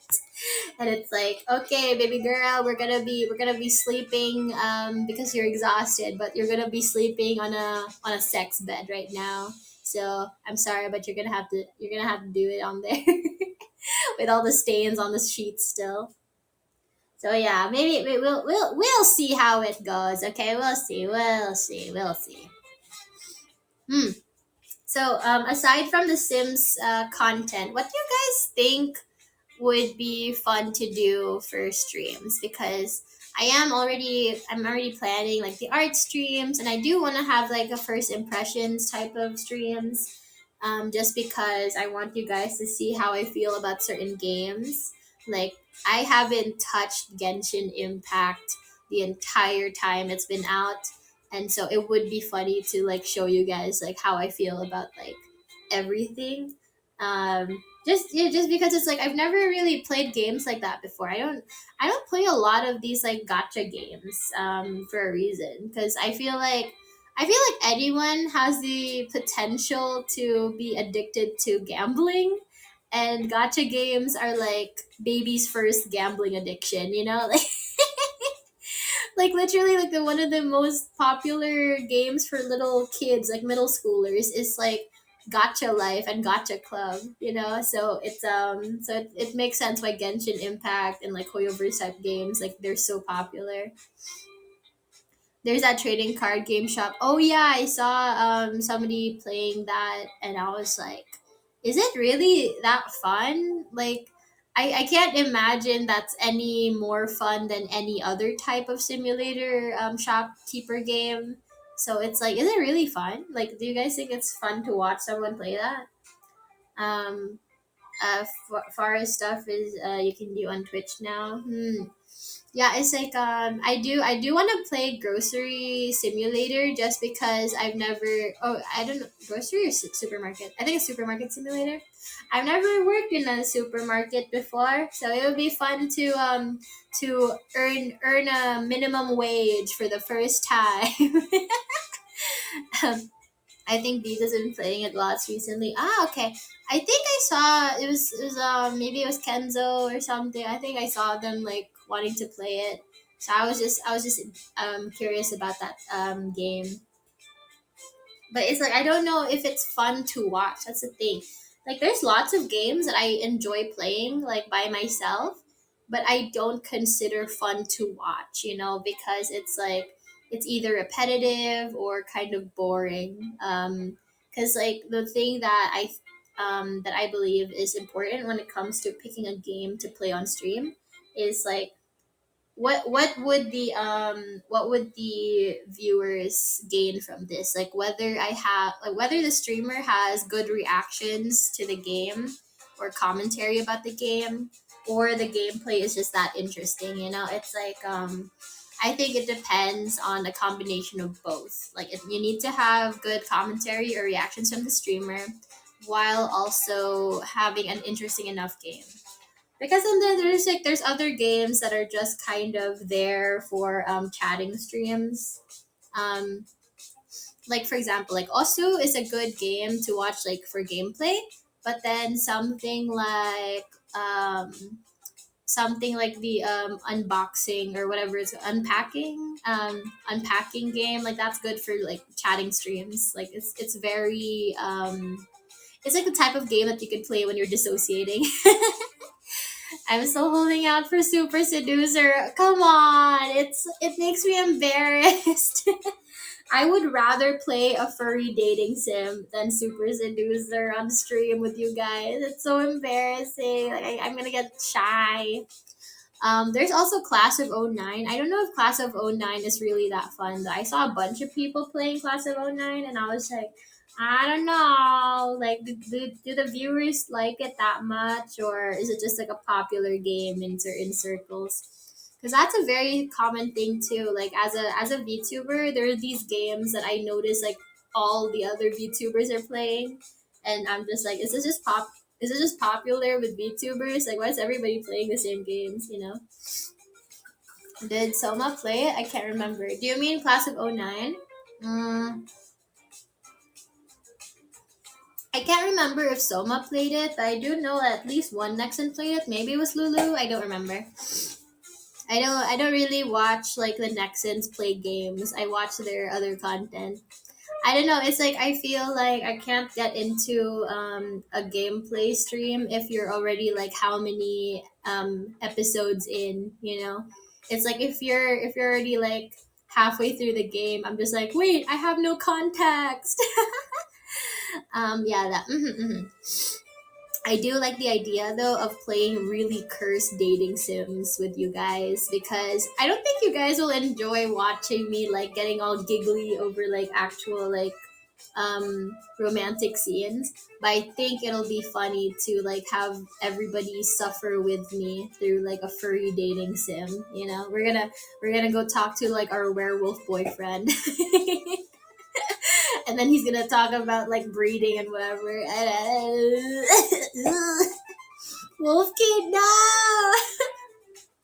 I try to avoid long story based games, least near the start. Yeah, yeah, that's the thing. It's like I don't want it so that people who've never seen like the previous games like don't know where we are. It's like, because I think with the Sims series, it would be funny because like you don't really need to know the full context, because at the end of the day we're just trolling the characters. It's like you can either be there since day one, or like maybe you've never seen a stream before. I think it'll still be entertaining even without full context, because we're just trolling. Gotcha live vid shows up in my notifications, I get spooked. That's the thing too. It's like I wonder about like why I get so many of those. It's because like I don't know why you get them, but I get them because in the animation community or the art community, there's a lot of gotcha content because a lot of these kitties want to start making like these videos, and they don't have like the art skill to pull it off. So instead they make videos using gotcha characters, and like it's just it's weird. It's weird. They have like the strangest storylines. They'll have characters cheat on each other and get pregnant and get divorced or whatever, and I'm just like, y'all middle schoolers, why are your role plays so scary? Daddy, welcome, how are you? Hope you're doing okay. Hello, newcomer. Hi. Sim should be fine. Yeah, I could even have a whiteboard with whatever goals for each next. And yeah, okay. I think I mentioned this on a previous stream where it's like Azila put she posted her PC setup on Twitter, and then I figured I was like the first thing I noticed was like, oh, a whiteboard. I should get a whiteboard. That's so handy because there's so many times where I want to write something down, but I either have to type it out into my private Discord server that I made just for me for my notes and stuff, or I have to like look for a pen and just like scribble it down. I think having a whiteboard on like at my desk would be really handy, especially since I forget my own stream schedule sometimes, and so I have to keep checking back on my schedule. So I think it would be fun to just have it like right there on my wall. So yeah, I'll look into buying a whiteboard. It'll be good for that too. Yeah, thank you so much for following, Daddy. Thank you. Me over here as the adult just LARPing at chased romance, and kids over here doing real life. Oh, you know what? That's actually how I used to play with dolls. So a lot of people think like, oh, little girls just want to play dress up, and they just want to like have like nice families with their doll houses, and I'm just like, no, I had a dysfunctional household. I had this a weird habit. So like I would be dropped off at my grandparents' house after school, and then my parents wouldn't pick me up until after dinner. Because like my parents' work ended like kind of late, so they would have to like eat dinner by themselves and then come get me. So what happened was I would have my toys. I would have my plushies at home, but then I would have my actual toys at my grandma's house. And I just remembered I had this habit where it's like every single time I would set up the dollhouse, I would set it up the exact same way every single day. And then I would have like these like overarching storylines. So it was like a nuclear family. It had a mom, a dad, two kids, and a dog. And all the time I would kind of make it a very dysfunctional home. I would have the parents arguing all the time because like the mother is like she's tired running the household, while the husband, like, you know, he comes home late and he's like tired from work, so he doesn't help out with the kids, he doesn't help out with the chores. I think I got that. And then maybe he's sleeping with his secretary, and and then I would have like the siblings fighting each other, and it's like the older sibling is bullying the younger sibling, and then there'd also be like a family dog, and it's like the family fights each other all the time, but like they all love the dog very equally. You know, it's like they all love the dog, so like that dog never suffers. But it's like, you know, it's a stressful household over there. Writing the depressing sitcom episodes. Yeah, no, okay, that's a thing a lot of people don't understand about little girls role playing with their dolls. It's like every time I hear other girls talking about what they used to do with their dolls, it's always like the most telenovela type shit that I've ever heard. Like it's so funny. It's like we don't really fully understand the gravity of what we're doing. It's just stuff that we see on TV, you know. So it's like, did I understand what it meant to have like an extramarital affair? No, but like it was just something that I kept noticing. You know, it's like the wife being a house mom or like a housewife yelling at her husband who's like cheating on her with his secretary, and it's like it was just like a thing that they both know is happening, but it's like they're not divorced yet, but they're just arguing constantly. They only stay together for the kids, you know. It was cool. Yeah, yeah. Mm-hmm. Need to find Jose and Crunchy and see if they know a telenovela game. Yeah, exactly. Oh, that's a thing too. So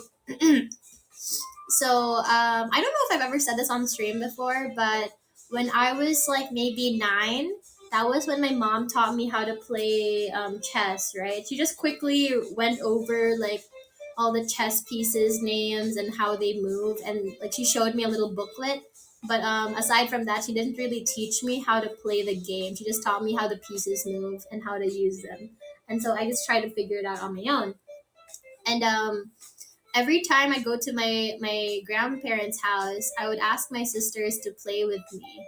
And they never wanted to play chess with me. They would always want to watch TV. And I would just be by myself playing chess. And I would kind of do this thing where I would take turns. I would like move from one seat to the other seat just to play chess with myself. and then when I got bored with that, hi Chopper, hello, hello. And when I got bored with that, I moved on to role play because like when they moved house, I didn't really have my doll house at that house anymore. So it's like in their first house, my doll house was there, but then in their second house, like I don't know, it got lost in the move or something. So it's like I didn't have access to that doll house anymore, and so I would go to this relative's house, and I would only have like TV or a chessboard. And so I would yeah, I would play chess by myself against myself. And at some point I just stopped doing that because it got repetitive, and then I started role playing with the chess pieces, and it was the same thing each time. I would kind of have like a whole Game of Thrones situation where it's like the white pieces versus the black pieces were opposing families, kind of like Romeo and Juliet, the Capulets and the Montagues. And so I would, hi Strength, welcome, welcome. And so I would have these scenes, right? You know how like there's the chessboard, and like on opposite sides would be like the two groups, right? The black pieces and the white pieces. I would always start it out the same way. It would always be like some sort of royal ball, and then I would have certain characters dance together, and then it's supposed to be like a political marriage for unity, right? And then at some point some incident happens, like maybe a failed assassination attempt or something like that, or maybe just like an argument with the monarchs. And then the next scene, I would set up the chessboard properly again, and then I would have it basically, instead of a ballroom, it's now a battlefield, and so all the pieces are fighting each other now. Like the king is always riding on the knight, so it's like the horse piece. So it's like I don't know, I was bored, I was a bored kid. um Please don't make the night increase. No, no, no, no, no, no. No, we're not doing like a freaking like a Catherine the Great situation. No. Yeah, so it's like how do you guys feel about that type of monarch, by the way? It's like there are those kings that that are basically leading their men from the back. Like they're yelling out the orders, right? They're just like in the back, like at a safe distance, and telling their men to like go attack like the other army. But then there's other kings that are the ones at the very front, like they're the ones taking charge. I appreciate those monarchs. I like that they're willing to live as an example, because like how can you as a ruler, not lead your people into battle? You're basically having your men die for you when you're not willing to make the same sacrifice. You should be their very best fighter. You should be the guy as a showing your men, like you're supposed to live as an example. Like you should be what they're striving towards. You're striving to be. Hi there, welcome, welcome. How are you? Hope you're doing okay. What will Enaria lead us to do? First of all, I wouldn't let you guys go into battle for me right away. No, no, no, no, no. We are going to do sneaky behind the scenes stuff. We're gonna go with espionage. We're gonna go with assassinations. Um, like we're going to ruin someone's social life. um, but then if we actually have to go into battle, hopefully I'd have trained you guys enough that you can you can handle yourselves. You know, like each man should be able to kill. You guys should be able to fight as well as 10 men.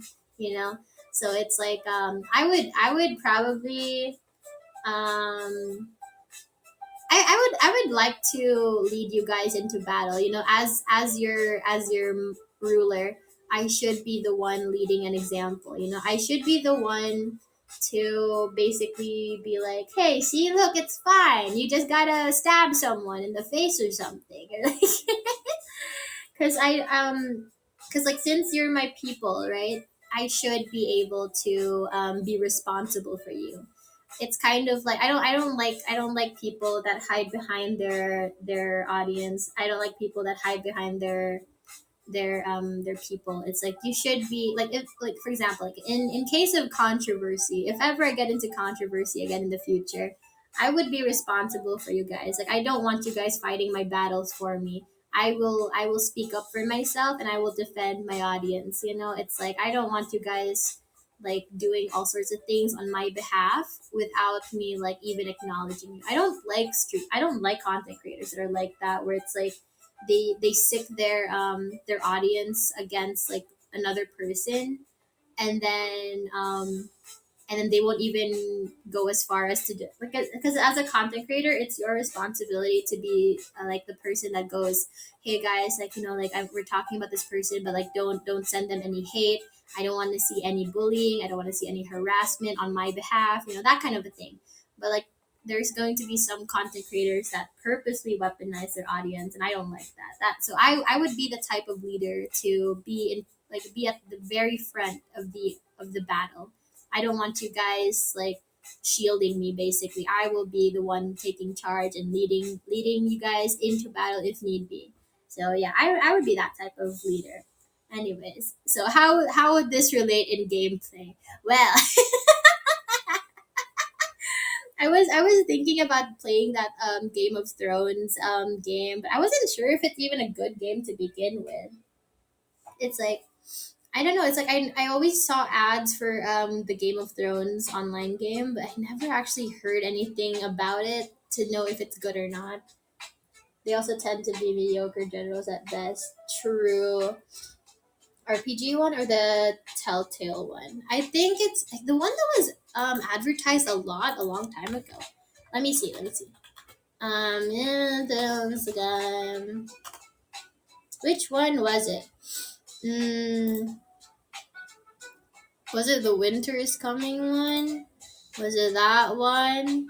Ew, it looks kind of boring.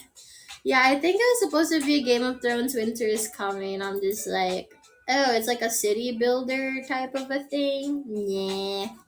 Oh, you know what? There is this game that I played. It's like a mobile game. I don't know if there's Hi Arata, welcome, welcome. How are you?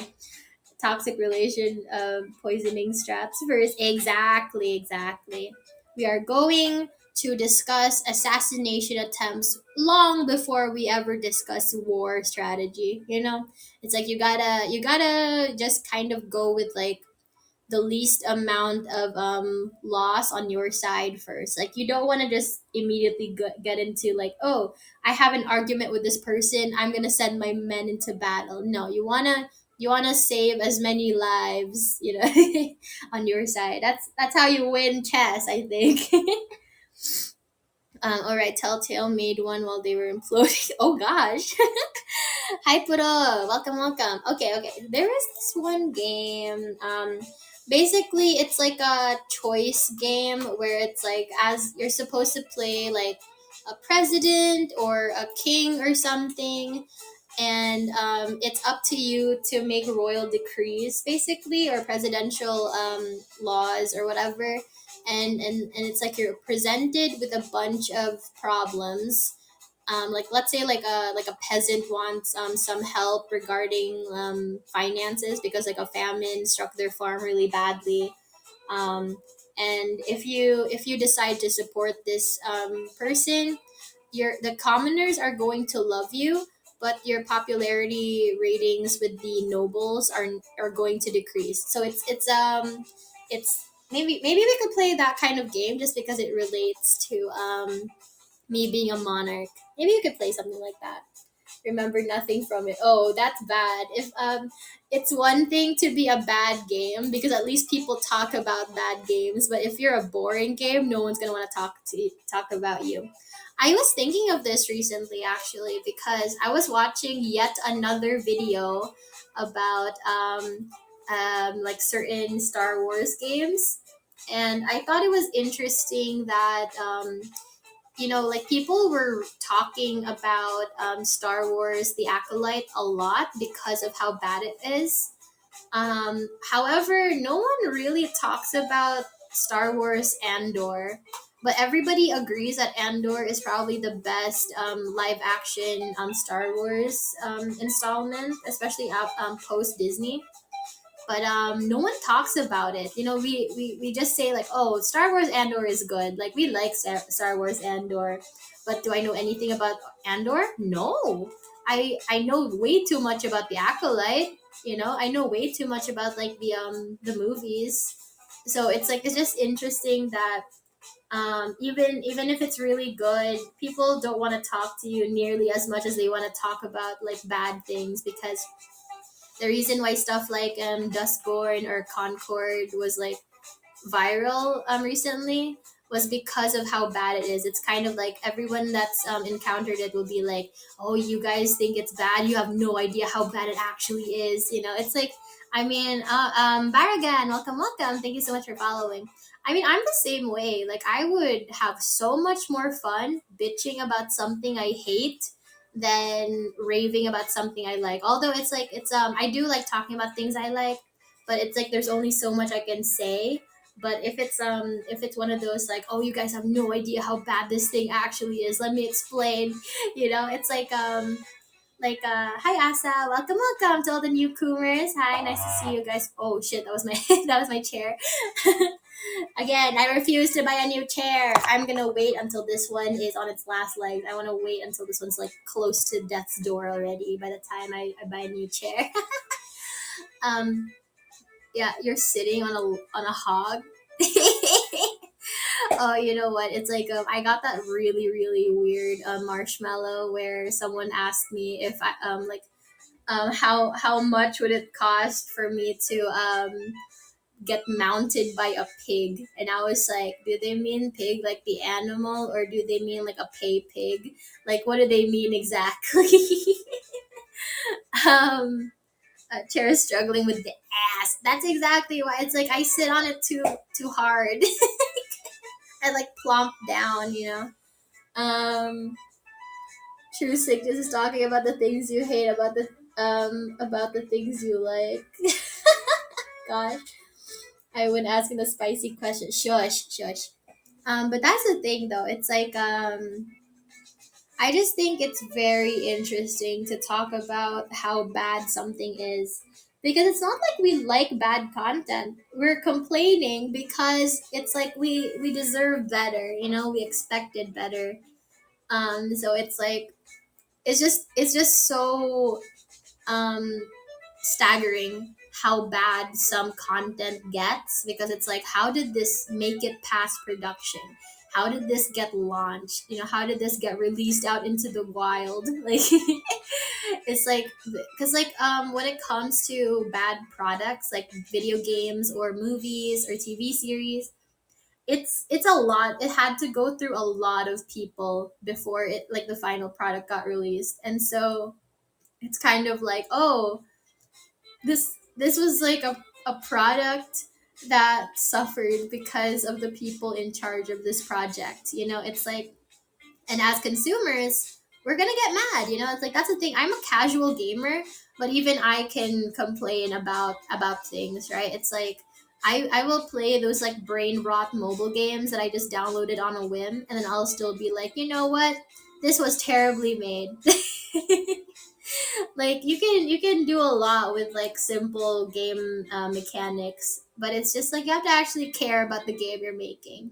That's why I think like like realistically speaking, people don't really care that much about quote unquote like representation in media, because if you make representation the one thing that you have going for you, then you probably aren't a good product to begin with, because a really good game or movie or what, it's like no one's gonna care.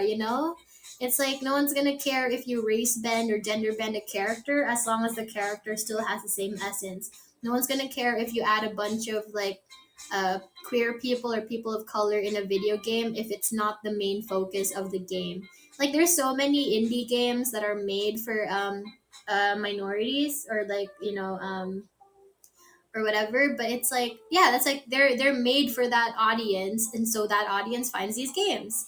But it's like if you're gonna be like a major game company and that's like the one shtick that you have, and you don't promote anything other than that, who's gonna want to play your game? It's like, how bad it is when like those said minorities are like, hey, I'm a woman, but I don't need this type of representation, or like I'm a person of color, but I don't need this type of representation. Like it's like people are like, oh, I don't want to play a game where I can't look like the character. I'm just like, oh, so were you just like a blue hedgehog then that runs really fast? Like, is that where we're at? Is that how hard we're coping?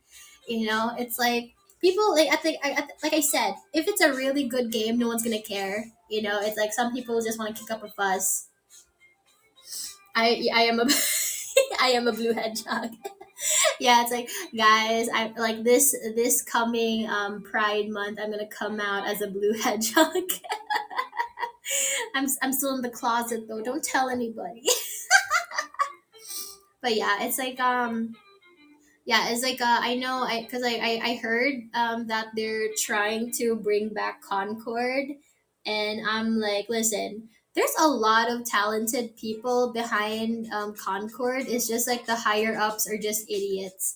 Because when I see people roasting the Concord video game characters, I think some of them are a little, it's like there's potential there. It's just it went a completely different route. It's like I said earlier, the main thing that's wrong with Concord isn't the quote unquote representation. Like, no one cares if a character is black or white or Asian or green, even, because there is a green cactus guy.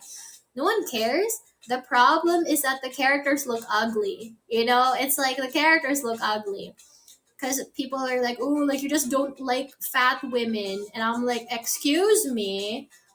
There is a very round robot in Overwatch that a lot of people are simping after, including me. I simp after her. What was her name? Orisa? Was that her name?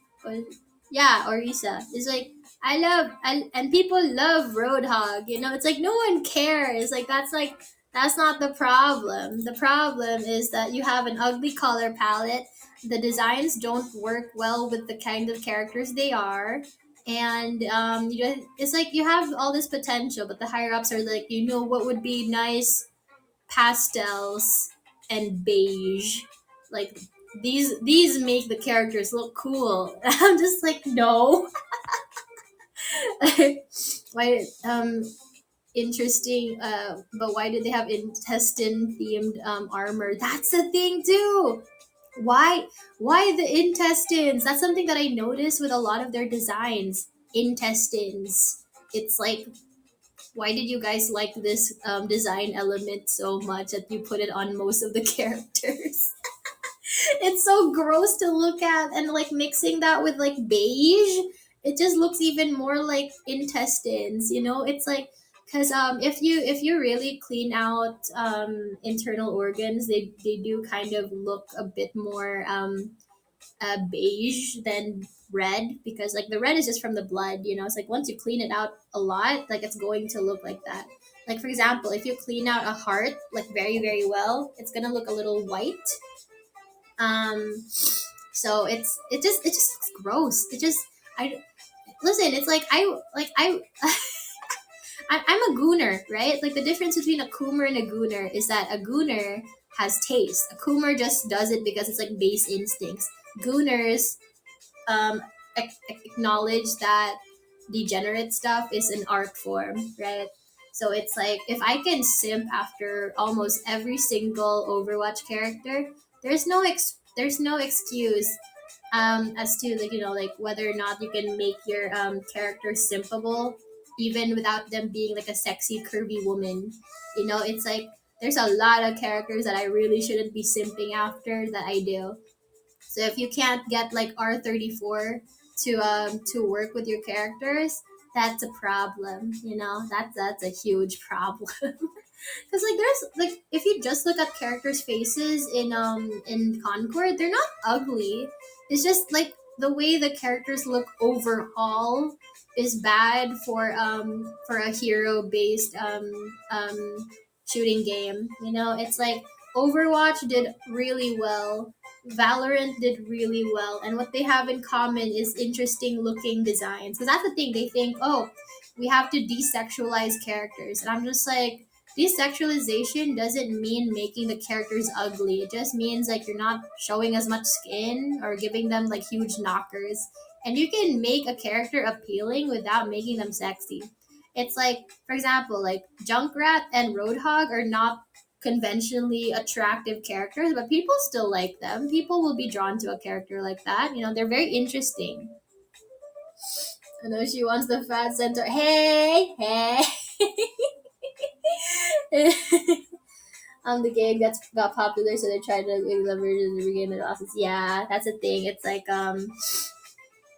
it's I okay. What do you guys look for when you play a character? I don't mean like a custom character. I mean like if you have to pick a hero or something, like let's say Street Fighter or Mortal Kombat, Overwatch. Like what draws you to a character? For me, I do kind of like playing cute girls, so I'm usually going to be playing a female character more than I am going to play a male character. I tried to test out some characters in Overwatch 2 though. I'm mostly wait, like there's like this one character that I really like. She's like one of the newer ones. I can't remember her name. Oh God, there's so many characters now. I'm kind of like there was this one character whose gameplay that I kind of liked. I was a bit disappointed that certain characters that I thought were attractive that I kind of really wish I could main. When I tried playing them, I was like, oh, I kind of don't like this gameplay actually. like like there's that one girl. What was her name? Hang on. Where are their names? Let me look for their names. Eh, that's Overwatch 1. Where's Overwatch 2? It was that Japanese girl. Can't remember. It was like Kiriko or something like that. Um, but it's like yeah, it's like I thought she was so cute. Like I saw her cinematic and I really wanted to play her. And then I tried playing her and I was like, oh, I'm kind of bored. I kind of don't like this gameplay. But that's the thing. It's like I was drawn to her because of her aesthetics, and then that's why I tried her out. For hero shooters and fighting games, I'll always play the cool gals. For anime, otherwise I tend towards unique designs and more. Oh yeah, you mentioned like the panda or something, or like from Tekken or something like that. Was that you? Someone strong, powerful, regal, just like me for real, for real, like Sonic. Concord didn't try it all. It's fair, yeah. They were inspired by Overwatch and Overwatch's infamous report. That's the thing that I thought was so funny. They were like, you know what would be so fun if we made Overwatch without the sex appeal? And I'm just like, okay, good luck with that, buddy. Good luck with that. Let's see. Okay, I'm looking at the roster for Overwatch 2 right now. I was drawn to Kiriko right away, but then when I played her, I was like, oh, I kind of don't like this. I'm not really into healers. I'm gonna be honest.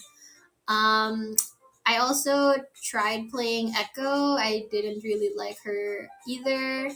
There's this I tried playing Sombra. I was kind of into Sombra, but I don't think I play her well enough to main her. Um, yeah, unfortunately, I'm just bad at games, guys. Zach, hello, welcome, welcome. How are you doing? Hello. Overwatch without the hot character is basically not a game. I know, right? It's like I said, it's like you can make desexualized characters still attractive. I mean, that's why certain people like certain characters from Tekken or Mortal Kombat. It's like, you think all these people just really, really wanted to fuck Scorpion? I did, but like not everyone's like that, you know? Hmm. Hmm. Let me see. Let me see. Let me see. Yeah, it's just oh, you know what I thought was weird? Have you Okay, so there's like that hamster character in Overwatch.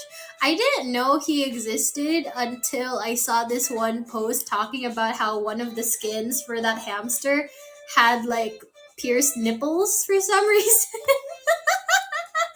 The hamster has pierced nipples. Come on.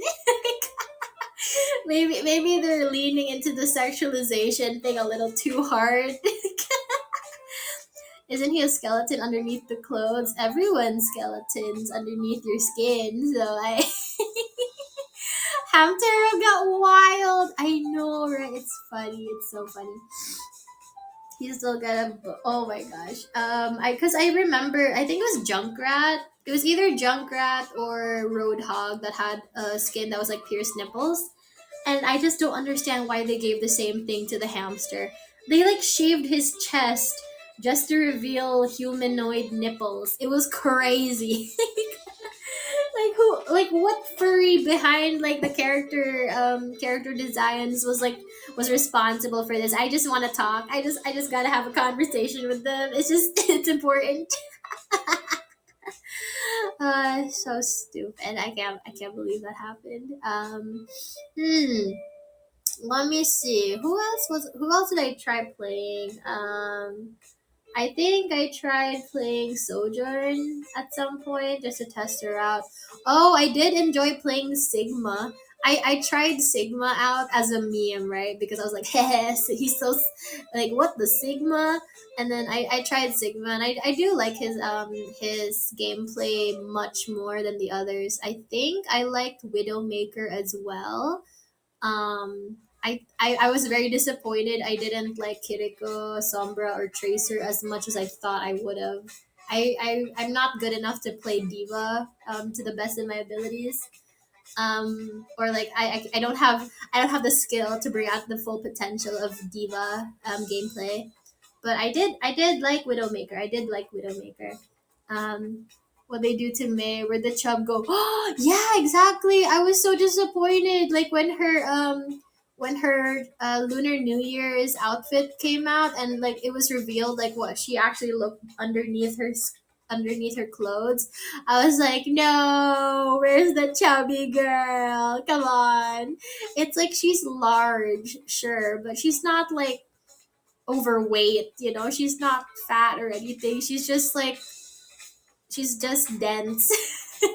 I was so sad. Yeah, exactly. I was like, no, I get that, it's like when you have that type of outfit, of course, it's not gonna be like skin tight. It's gonna be like big and floofy. But it's like, come on, they did that way too much. It's like, no, where's the chub? Give her back. Is there like a May mod that has like her chub? Let me look it up. Chubby mod. Let me just out of curiosity, like out of curiosity. Let me just see it. I don't know if there's like a mod for it. It's like again, it's like she just looks thick, but not as thick as she should have been. Damn you, Blizzard. Sigma got you. Wait, hang on. I played the male potato with a spear because it looked goofy. He got me acting unwise though. Yeah, that's the thing. It's like, I don't. As a professional gooner, I'm going to goon after characters no matter how much you say I shouldn't.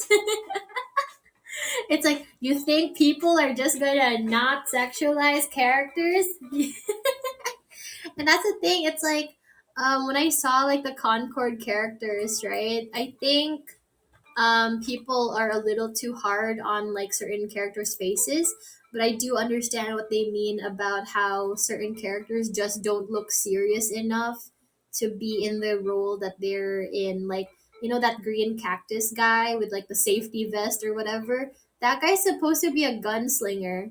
And I'm just like, he's supposed to be a gunslinger. He looks like the guy who repairs things like when there's like technical issues or like he's the guy that goes to like the fuse box with his tool chest or something, like when there's like a power outage. Okay, that's how I view him. He has like such a as a he has how do I put this in gamer words? He has such a beta male cuck type of face, it's like he seems nice but he doesn't exactly scream gunslinger to me. Like, your search engine shush. Shut the fuck up. I'm a mercy maid. I'll never beat the allegations. Fair enough, bro. Bob the Builder. Yeah, Bob the Builder looking ass, bro. And like just looking through the characters, there's like that one person that I'm honestly so concerned about why they thought putting her in like a fish tank was like a good idea. It's like having a square shaped helmet does not look good. And then they have like the Doom girl, like which just she just looked weird because like her outfit was mostly beige, and then her helmet was it had like this big like red on it, like big red splotch, and like as her visor. And I'm just like, okay, just visually, did any of you guys think to like rework this color palette? Because it's so gross how they try to make this make this like lineup of cool looking characters, but then it's all pastel and desaturated. It's like that's not how you make characters. Like it's just confusing what they were going for, because if you look at Overwatch characters, you can see like where they were trying to capture a certain vibe. Some characters are pastel, some characters are vibrant, some characters have a more dark color palette, and it all suits their personalities. Whereas if you look at the Concord characters, a lot of them are like just muted in terms of color palettes, and it doesn't work well when you're trying to make these characters look badass. Badass characters have vibrant color palettes. It's like that's how something like the superhero genre works. Like when you see like any type of superhero comics, they're going to have vibrant color palettes, and this just isn't it. It's like there's that freaking alien girl that basically just looks like space, like Ramona Flowers, and she has like a normal ass outfit. She literally has like a freaking like shirt and jeans on. Like, and I'm like, okay, what does that outfit say about her as a character? Like, what is her character supposed to be? It's like I thought it was funny when this one YouTuber said the only character he was drawn towards was what was his name? One off, and it was only because he looked like those scream tanks that they use in Monsters Inc. That was the only reason why. He looks so goofy. It's like he looks like he's supposed to talk like Baymax, which I think is so funny because he does kind of talk like him. You ever seen the manga Wolf-chan wa sumashtai for your masking ale? Hang on, let me look that up. I don't care. No, no, I don't care.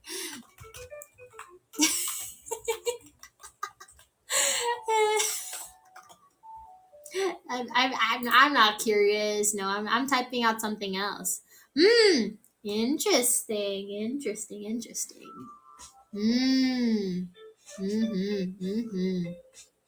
You know what? When my friend found out about my mask kink and helmet kink, he was just like, "Hey, Enaria, look up the Rainbow Six Siege roster." Like all, and I was like, "Which character?" He's like, "All of them." And I was like, "Yeah, smash to all of them." And are you giving art lessons? Yeah, no, that's the thing. It's like, um, that's what I kind of despise about those VTubers that do PNG ratings, because a lot of the time they don't actually have anything to say other than this looks good. This doesn't. You know, it's like, can you like give some advice so someone can improve their design? Because like people can always rework their model. They can always like work on their art or like their design, you know. And it's like I said, these characters are not 100% failures, but they definitely are not 100% successes. And so the thing with Concord is that there's potential there, because at the end of the day, the the original designs were well made. It's just that the higher ups interfered way too much that it just became an ugly product. Like for example, like there's ways to make each of these characters look cool. It's not like it's impossible. Like, and like as much as we like to hate on the intestine thing, at least there's like, you know, there was potential for like a common theme. Like oh, so for example, like the KDA skins for like those girls in League of Legends, like the common theme that they had was like let's say like a gold band, or like Star Guardians also had that, where it's just like they had like that gold thing on their designs.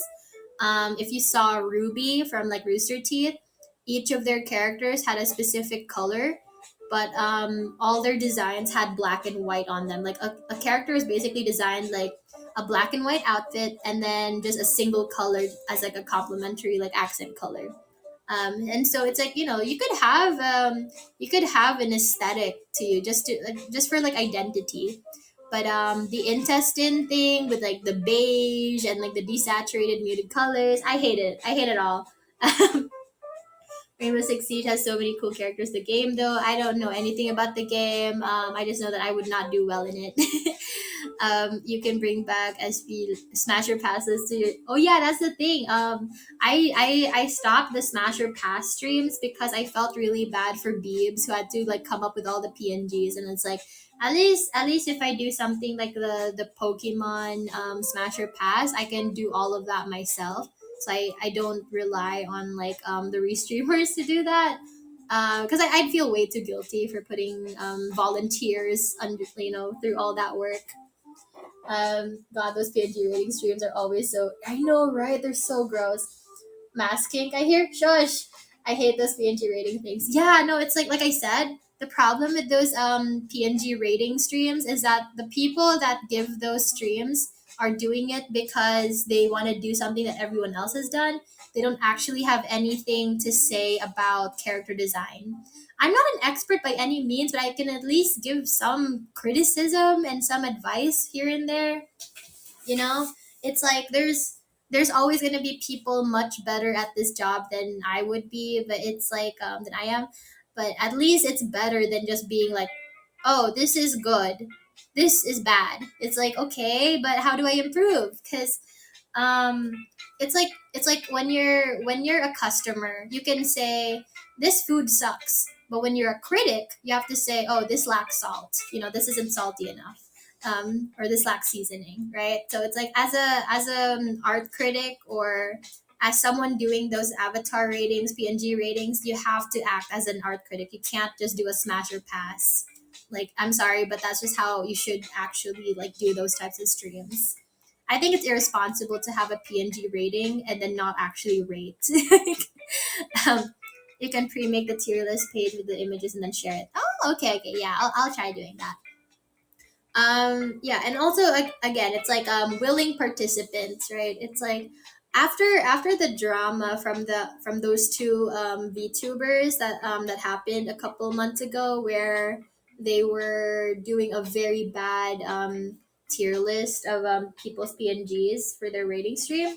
After that, it was kind of advised to me not to do that sort of thing. But it's like, I mean, again, it's I'm very respectful when I give criticisms. It's like, if it's like to an actual like earnest like willing participant, I'm not gonna be like, oh, this character that you have sucks. You are an ugly speck in my eyes. Like, I hate that you made me look at you with my own two eyes, and I regret opening them this morning. I'm not gonna say that, but I might say like, oh, it's like your design isn't well balanced. Like, there's too much going on this side, but not on this side. So it's like it's a little hard to see what I'm supposed to focus on. And it's like the main design element is like it's kind of lost in the sauce. It's like, so maybe if you like pull back on some details, like, like stuff like that, like give actual advice, even if it's vague. Give any advice other than this sucks, because that's not advice. Dominaria is reserved for us. Exactly, exactly. um, yeah, I know. It's like, oh, you know what? In when I was isekai, I did have this stream where when yeah I did have this stream where I was doing a roasting avatar stream, and basically people would willingly have their avatar rated by me, but I would roast them in very creative ways.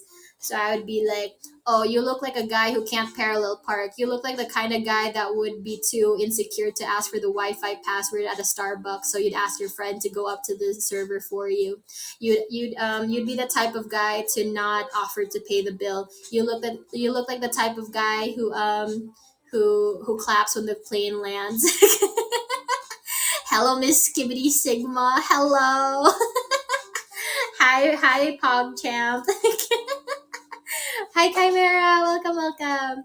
Yeah, so it's like, I mean, it's like, it's not like I was trying to shit on them, like they wanted to see what I could come up with. Time to evolve the meta. Drop your PNG to smash or for Smasher Pass. Exactly. And it's like the Smasher Pass will be like really creative. Like, it'll just be like smash or pass, and then it's like, oh, you look like the type of girl that I would hold hands with but would be too shy to kiss. Or like, oh, you look like the type of person I would beg to step on me. Or like, oh, you look like a type of guy that would open the door for me, and I would say thank you, and then we would awkwardly walk in the same direction. Maybe I could do that, like a creative smasher pass. Maybe I could do that. Skibbity toilet sigma. Um, y- I I don't even know what that is. It sounds like choopy choopy yeah yeah yeah yeah. Choopy choopy yeah yeah yeah doom doom doom. I'm like, what the sigma? Yeah, this one. TP, yeah, yeah. I don't. Yeah, immediate brain rot activated. I'm like a brain rot Manchurian candidate.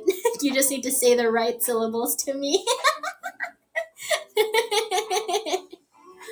Because it's like, for the most part, like I am so far removed from like Gen Alpha brain rot, but then like you just say one thing and it activates. Like I'm a sleeper. I'm a sleeper agent. It's like, imagine.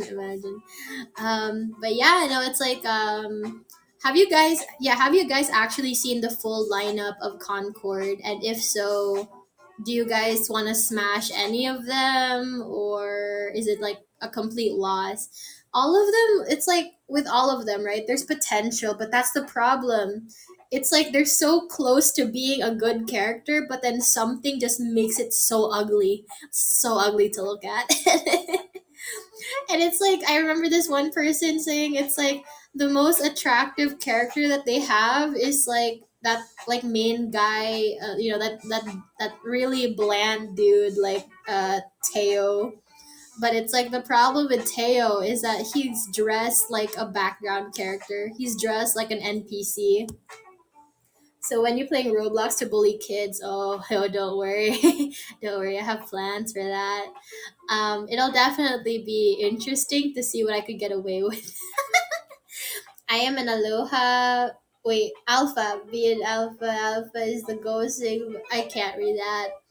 Um, burn all of them in a volcano. Spare only the robot. Yeah, I like the weird scream tank from Monsters Inc. Dude, he like I said, his vibes remind me of Baymax, except he's more of more of a beta male, Betamax. Like like it's so weird how these characters look because it's like they're so close to being somewhat decent, and then they just make them completely ugly. And it's like, oh, thank you so much for the follow. Okay, I will. Okay, okay. I asked you guys who you main in Overwatch. Okay, now I'm gonna ask you guys who you guys love, like aesthetically. Who do you want to smash the most? Because it's like I know all you gooners have a favorite smashable character. Now, who is it? Which one is it? Which one do you want to smash the most, guys? Be honest here. Like, because for me, it was I'm a freaking weeaboo, so it was Kiriko until I saw the rest of her outfit, and I was like, I don't like how her bottom half looks like. Eh. So I'm still gonna stick with my main girl, Sombra. I actually have a Sombra Funko Pop. She was the very first Funko Pop I bought. That consultant companies tell studios to make game characters ugly. Have you seen Juno? Oh, the no, I haven't, but I know what it's about. She's prego. She's prego. Imagine having a kid with Michael Cera. That's so crazy to me. Let me see like what the new Overwatch characters look like because I don't remember all of them. Hmm. What was that one character's name? Lifeweaver. I was so disappointed about Lifeweaver because I thought Lifeweaver was a woman, and it turned out it was just like a femboy elf character, and I was like, oh, it's kind of basic. No, like the Overwatch. Oh, okay. I think I know who you're talking about, but let me just like check just to be safe. Oh yeah, that one. Oh, that one. She's cute. Um, she seemed so random to me. Like I swear to God, like I could have sworn I saw her like this type of design in a different character in a different game. So when I found out that she was in Overwatch, I was like, oh, that's interesting. They Skibbity Sigma Alpha IQ 21. Yeah, nothing like room temperature IQ just to keep things going. Yeah, so you think Juno is like the most smashable of the characters in your opinion? Mm, yeah, I'm trying to see. It's like I think I think the people that would say Winston are a very interesting type of person, you know? If they ever said Winston or Roadhog, I'm just like, okay, you have very, very specific tastes, and those tastes terrify me. She's just really cute and probably one of the better new designs. I think so too, because when I compare the original heroes in Overwatch 1 versus their redesigns in Overwatch 2, I'm gonna be honest, I kind of hate them. Like, for example, Lucio, I don't like his Overwatch 2 skin. I prefer his Overwatch 1 skin a lot more. I don't really know if there's like some let me just check like the Overwatch 1 versus 2 characters. Let me see. Yeah, there's just a bunch of characters that I feel like looked better in Overwatch 1. It's not like oh like it's all a lost cause. Overwatch 1 was better. It's just I have some preferences. Like some characters I just find much more I find their designs better in like the original. I mean, Reinhardt was an improvement. Um, I prefer the original Tracer. But I do like her little jacket. But it's like I prefer the first one. I don't know. I do like her new pants though. Her new pants are nice. But it reminds me too much of something I've seen in The Sims. You know, like those like sweatpants. Like I swear to God, I've seen a Sims like yoga pant that look like this. I prefer like the original Lucio. I don't know if I prefer old Genji or new Genji, but I will say this: there was a cosplayer that I saw one time at a cosplay convention that was dressed up as Genji. His ass looked so nice. His ass looked so good. Everyone was like we were kind of like doing double takes whenever he walked past like so yeah. Yeah, so it's like we were just like damn like you have got to be kidding me. So it's like that is like the one thing that I thought was so sad about like the redesign for Genji and for Overwatch 2. But I will say this, I like the streetwear aesthetic. It's just that I kind of preferred it to be like more of a second skin rather than like the main outfit for Genji in Overwatch 2. I do prefer the color palette though, because like if I'm looking at it right now, Genji in Overwatch 1 had such a weird like grayish brown on him that I think like the blackish gray that he has in Overwatch 2 looks a lot better. The green is also it's more Mountain Dew colored than I thought it would be, and it's like he looks closer to Lucio's color palette now, so I'm like still kind of wondering about that if I would have preferred like the green from like his old skin. His old skin makes him look like a warframe. Hi Near, welcome, welcome. How are you? Hope you're doing okay. Greetings, comrade. Hello, hello, comrade. Yeah, yeah, comrade Near. Yeah, hi, how are you? um, even looked at Overwatch 2 design until today. Seems strange to change. That's what I thought was so weird. Yeah, like I do like the Reinhardt thing though because he looks so war torn. I just think, realistically speaking, it's weird to get rid of your helmet because I feel like when you're an armored character, the helmet is probably the most important thing to wear, no? I can't read that, but hi. I only know how to say do svidanya and spasibo. I don't know if I said that right. Hmm. I want to learn Russian just in case I get kidnapped by the Russian mafia. It'll just be so cool. I'll be tied up in a chair, and then out of nowhere, I just start negotiating with them. Reinhardt looks awesome until he's 2 inches from your face, about to hit you in the head with a hammer. He's so cool. I love war torn grandpas. That's why Wolverine and Logan look so cool. You're just like a war torn old dude. Hmm. I'm not sure how I feel about Bastion looking like that. He looks really goofy.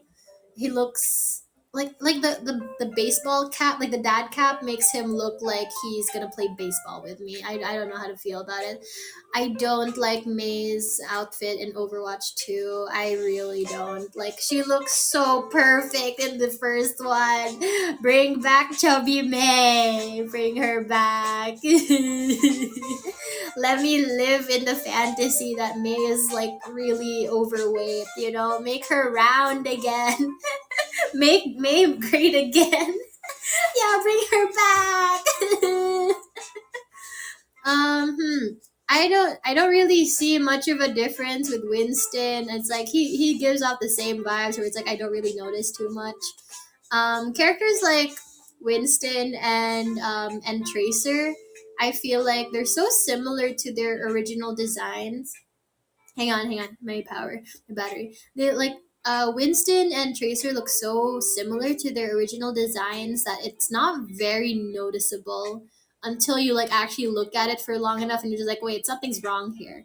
Um, McCree. I'm sorry, not McCree. What was his name?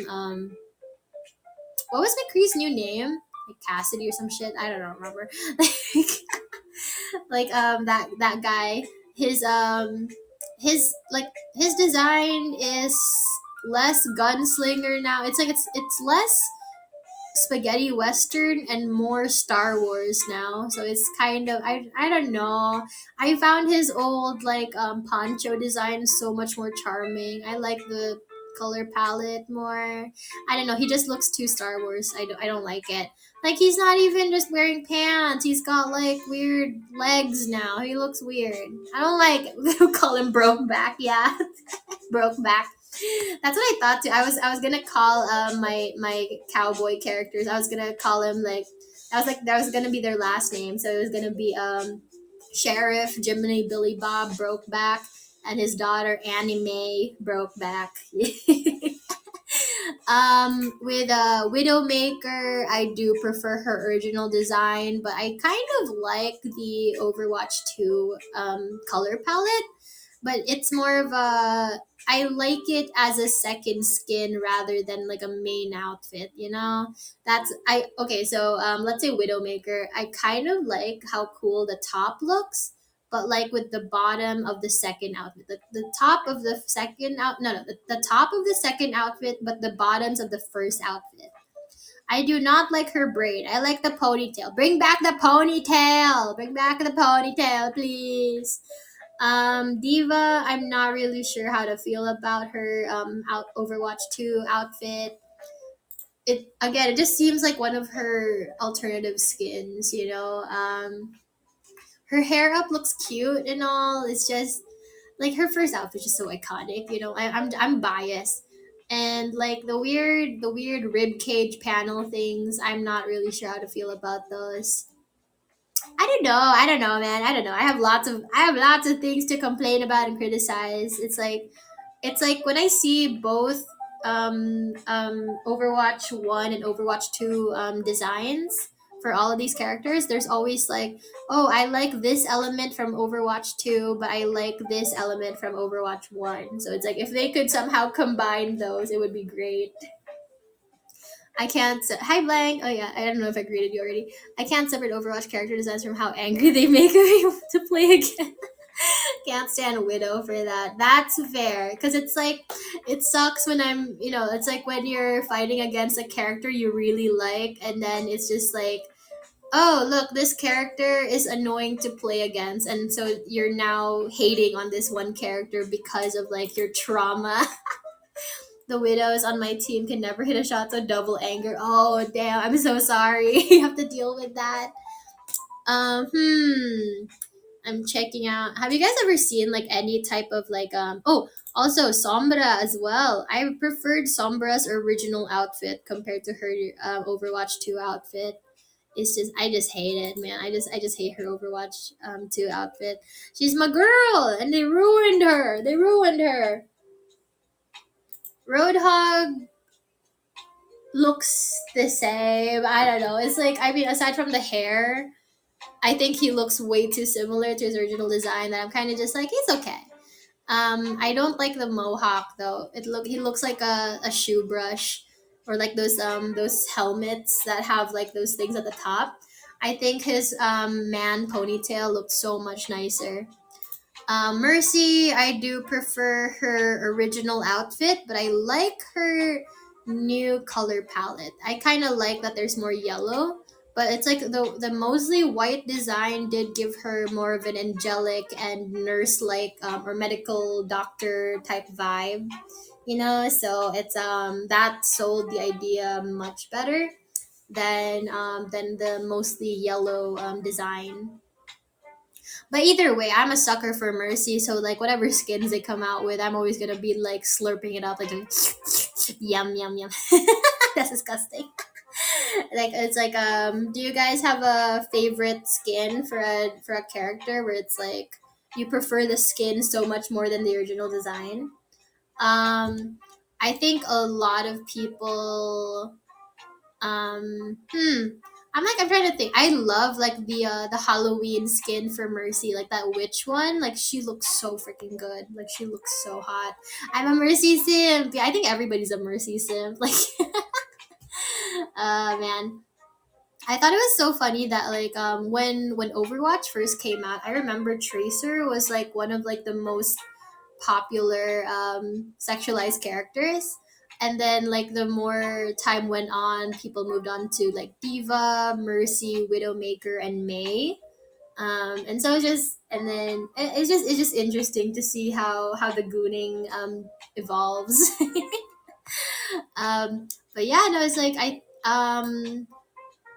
yeah, it's like I really like the witch skin for Mercy, but like with Diva, what was like that one skin that I really like? I was disappointed with like the Diva skins initially because like so many of Diva skins were just recolors, and I'm just like this is lazy. Like you're just having like recolors of her main outfit and her mecha. Like that's kind of lazy as like from like a developer standpoint. The Tracer ass forgotten. No, I think that was the reason, right? It's like she was Australian and she had an ass. um, let's see. What was like my favorite diva skin? Because there were a bunch that I thought were super super cute. Like her Korean hanbok was really nice. I really liked that one. It was very cute, but not very practical. I mean, a lot of these designs aren't practical to begin with. I know people really liked her cop outfit, but I didn't like it because she was wearing pants. I did not like the pants. If she was wearing a suit, that's one. If she was wearing like a tuxedo, that's like one thing, or like not tuxedo, but like a pantsuit. If she's wearing a pantsuit, that's one thing. But like being a cop and wearing pants, I'm like, no, put her in a mini skirt, put her in a pencil skirt, please. Um, her 50s outfit, like her like diner outfit, looked really cute too. But I'm not sure if I would. Oh, like you know what I thought was so disappointing? Her beach outfit. I felt like they could have done more with like the beach outfit. I didn't like a lot of things to like with that beach outfit. I didn't like the hair. I didn't like her weird vest thing. I didn't like a lot of it. You know, it's like it could have been a lot cuter. Um, I'm surprised they didn't really make a stereotypical like gamer girl aesthetic for her. Like I know like technically she already has like her headset, like so that gives her like a gamer girl aesthetic. But like I'm kind of like it could have been more gamer girl, you know. I wouldn't mind if like a hero was just like out there in a t-shirt and shorts. Like make her pantless. Give her like just like an oversized t-shirt and some slippers or something. Give her Crocs. I don't care. Oh, you know what I thought was such a waste? Do you guys have you guys seen that cinematic where we have like Diva's backstory? And she was like a celebrity and she was like like she was like an ambassador for like this soda, and then she also was like a mechanic. I thought that was like such a nice outfit on her, but they didn't make that an official skin. Like I'm just like that jacket and like baseball cap combo looks so good on her. Like why didn't they make that into an official skin? I was so mad. Full on gamer girl. All right, were you planning to play Needy Streamer Overload? I was actually, because I hear that there was like supposed to be. I didn't watch like any full gameplay, but I saw like spoilers. I don't know if it's like a fan theory or if it was just like an actual like spoiler that that like you know the person that she's talking to, like you know like you the player, like you're just like in her head, like you're imaginary, and so when she has those moments where she's like having sex with you, she's literally just jerking off. And so I think that that's really funny. Doctor Superior Healer. Yeah, so it's like I am planning on playing that at some point. Just because it's like, me being like as parasocial as I can be, I would like to play a parasocial streamer game. So I think that would be pretty fun. That'd be really funny. Hmm. Like there's a bunch of games that I want to play, but it's like again, it's like it's more of a, as a content creator, you have to decide if this game would be good for content or if it's just good in like the privacy of your own home. Like, cuz I have a bunch of games that I want to play, but they're like way too casual that it's like, unless it's like a chatting stream, I don't really want to play it in front of an audience, you know. It's like, or if it's something like, if it's a game that would be just good for background visuals or whatever, it's like that would be fine. But it depends on the kind of visuals it is. I don't know. Parasocial Naria, yeah, it's like uh, I don't know. I think it's funny to play into the whole like parasocialism thing, where it's like, obviously if you're actually parasocial with your audience, that's really that's really irresponsible as a content creator. But if it's just like an inside joke with your chat, I think it's fine. Because that's a problem with a lot of you remember that thing that I said earlier, where it's like, I don't like it when content creators they weaponize their audience against their detractors.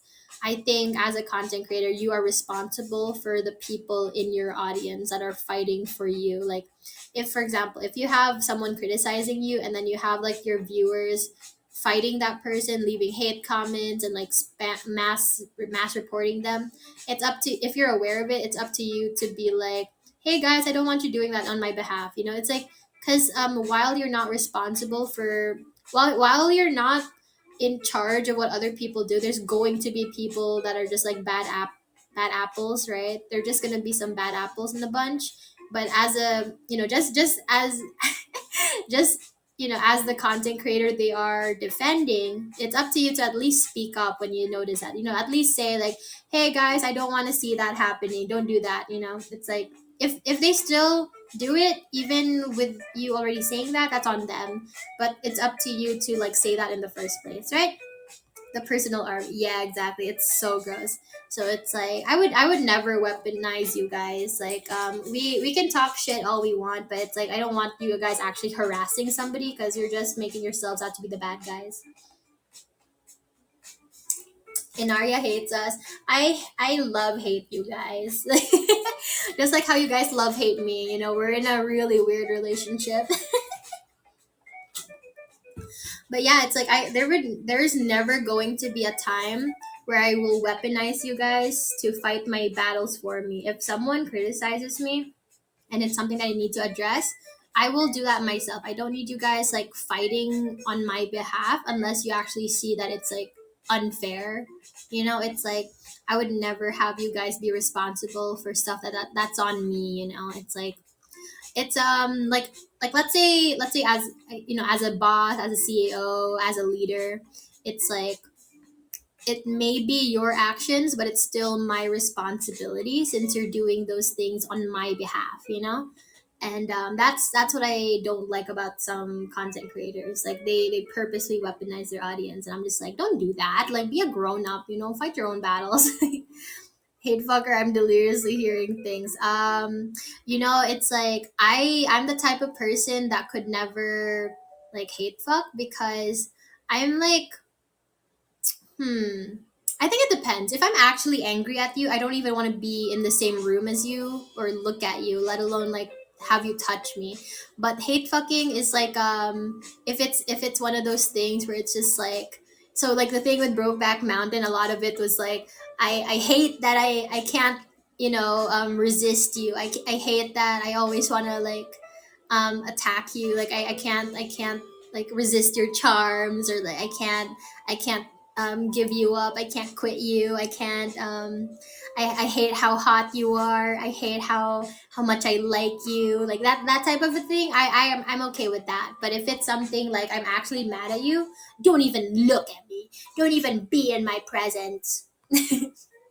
If done right, but sparsely. Yeah, yeah, yeah. I think so too. It's like, if it's legitimately like hate fuck, where like you guys are in such a toxic relationship that the only way you could find some sort of peace between you two is through sex, and that's not good. You should probably just like walk away. The sex is good and all, but it's like, is it really worth like the emotional strain afterwards? Because like, you're just gonna be dealing with a lot of like regret after. You're gonna be dealing with a lot of post nut clarity. would not weaponize us. She would rather make us a toy for herself. I would be the toy for you guys, actually. I'm here to entertain you. I'm here to please you. Okay, I might actually have to end stream now because I'm just like, okay, like the mood is getting weird. The people princess, exactly. I'm here to serve you guys, not the other way around. That's what PP stands for, the people's princess.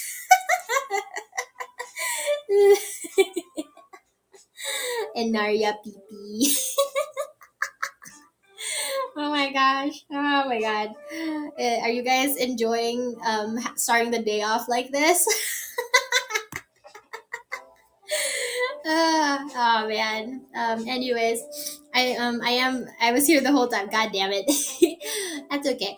I do want to keep going, but I'm really struggling with this cold. Like I swear to God, like the evenings are getting colder and colder. So every time I do these like streams for you guys, like at this time slot, like I'm always like sniffling at some point. I need to end.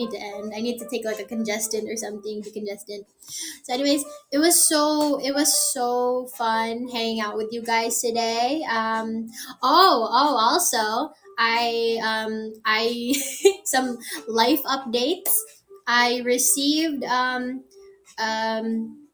pair of shoes for the wedding. My mother bought a pair of shoes for me and my sisters without consulting us first, and they are kind of ugly, but we'll see. We'll see. That's the thing I hate about my mom is like my mother kind of doesn't ever consult us about decisions, and she just like thinks she knows best, so she's going to make the decisions, and it's like we're just gonna have to deal with that.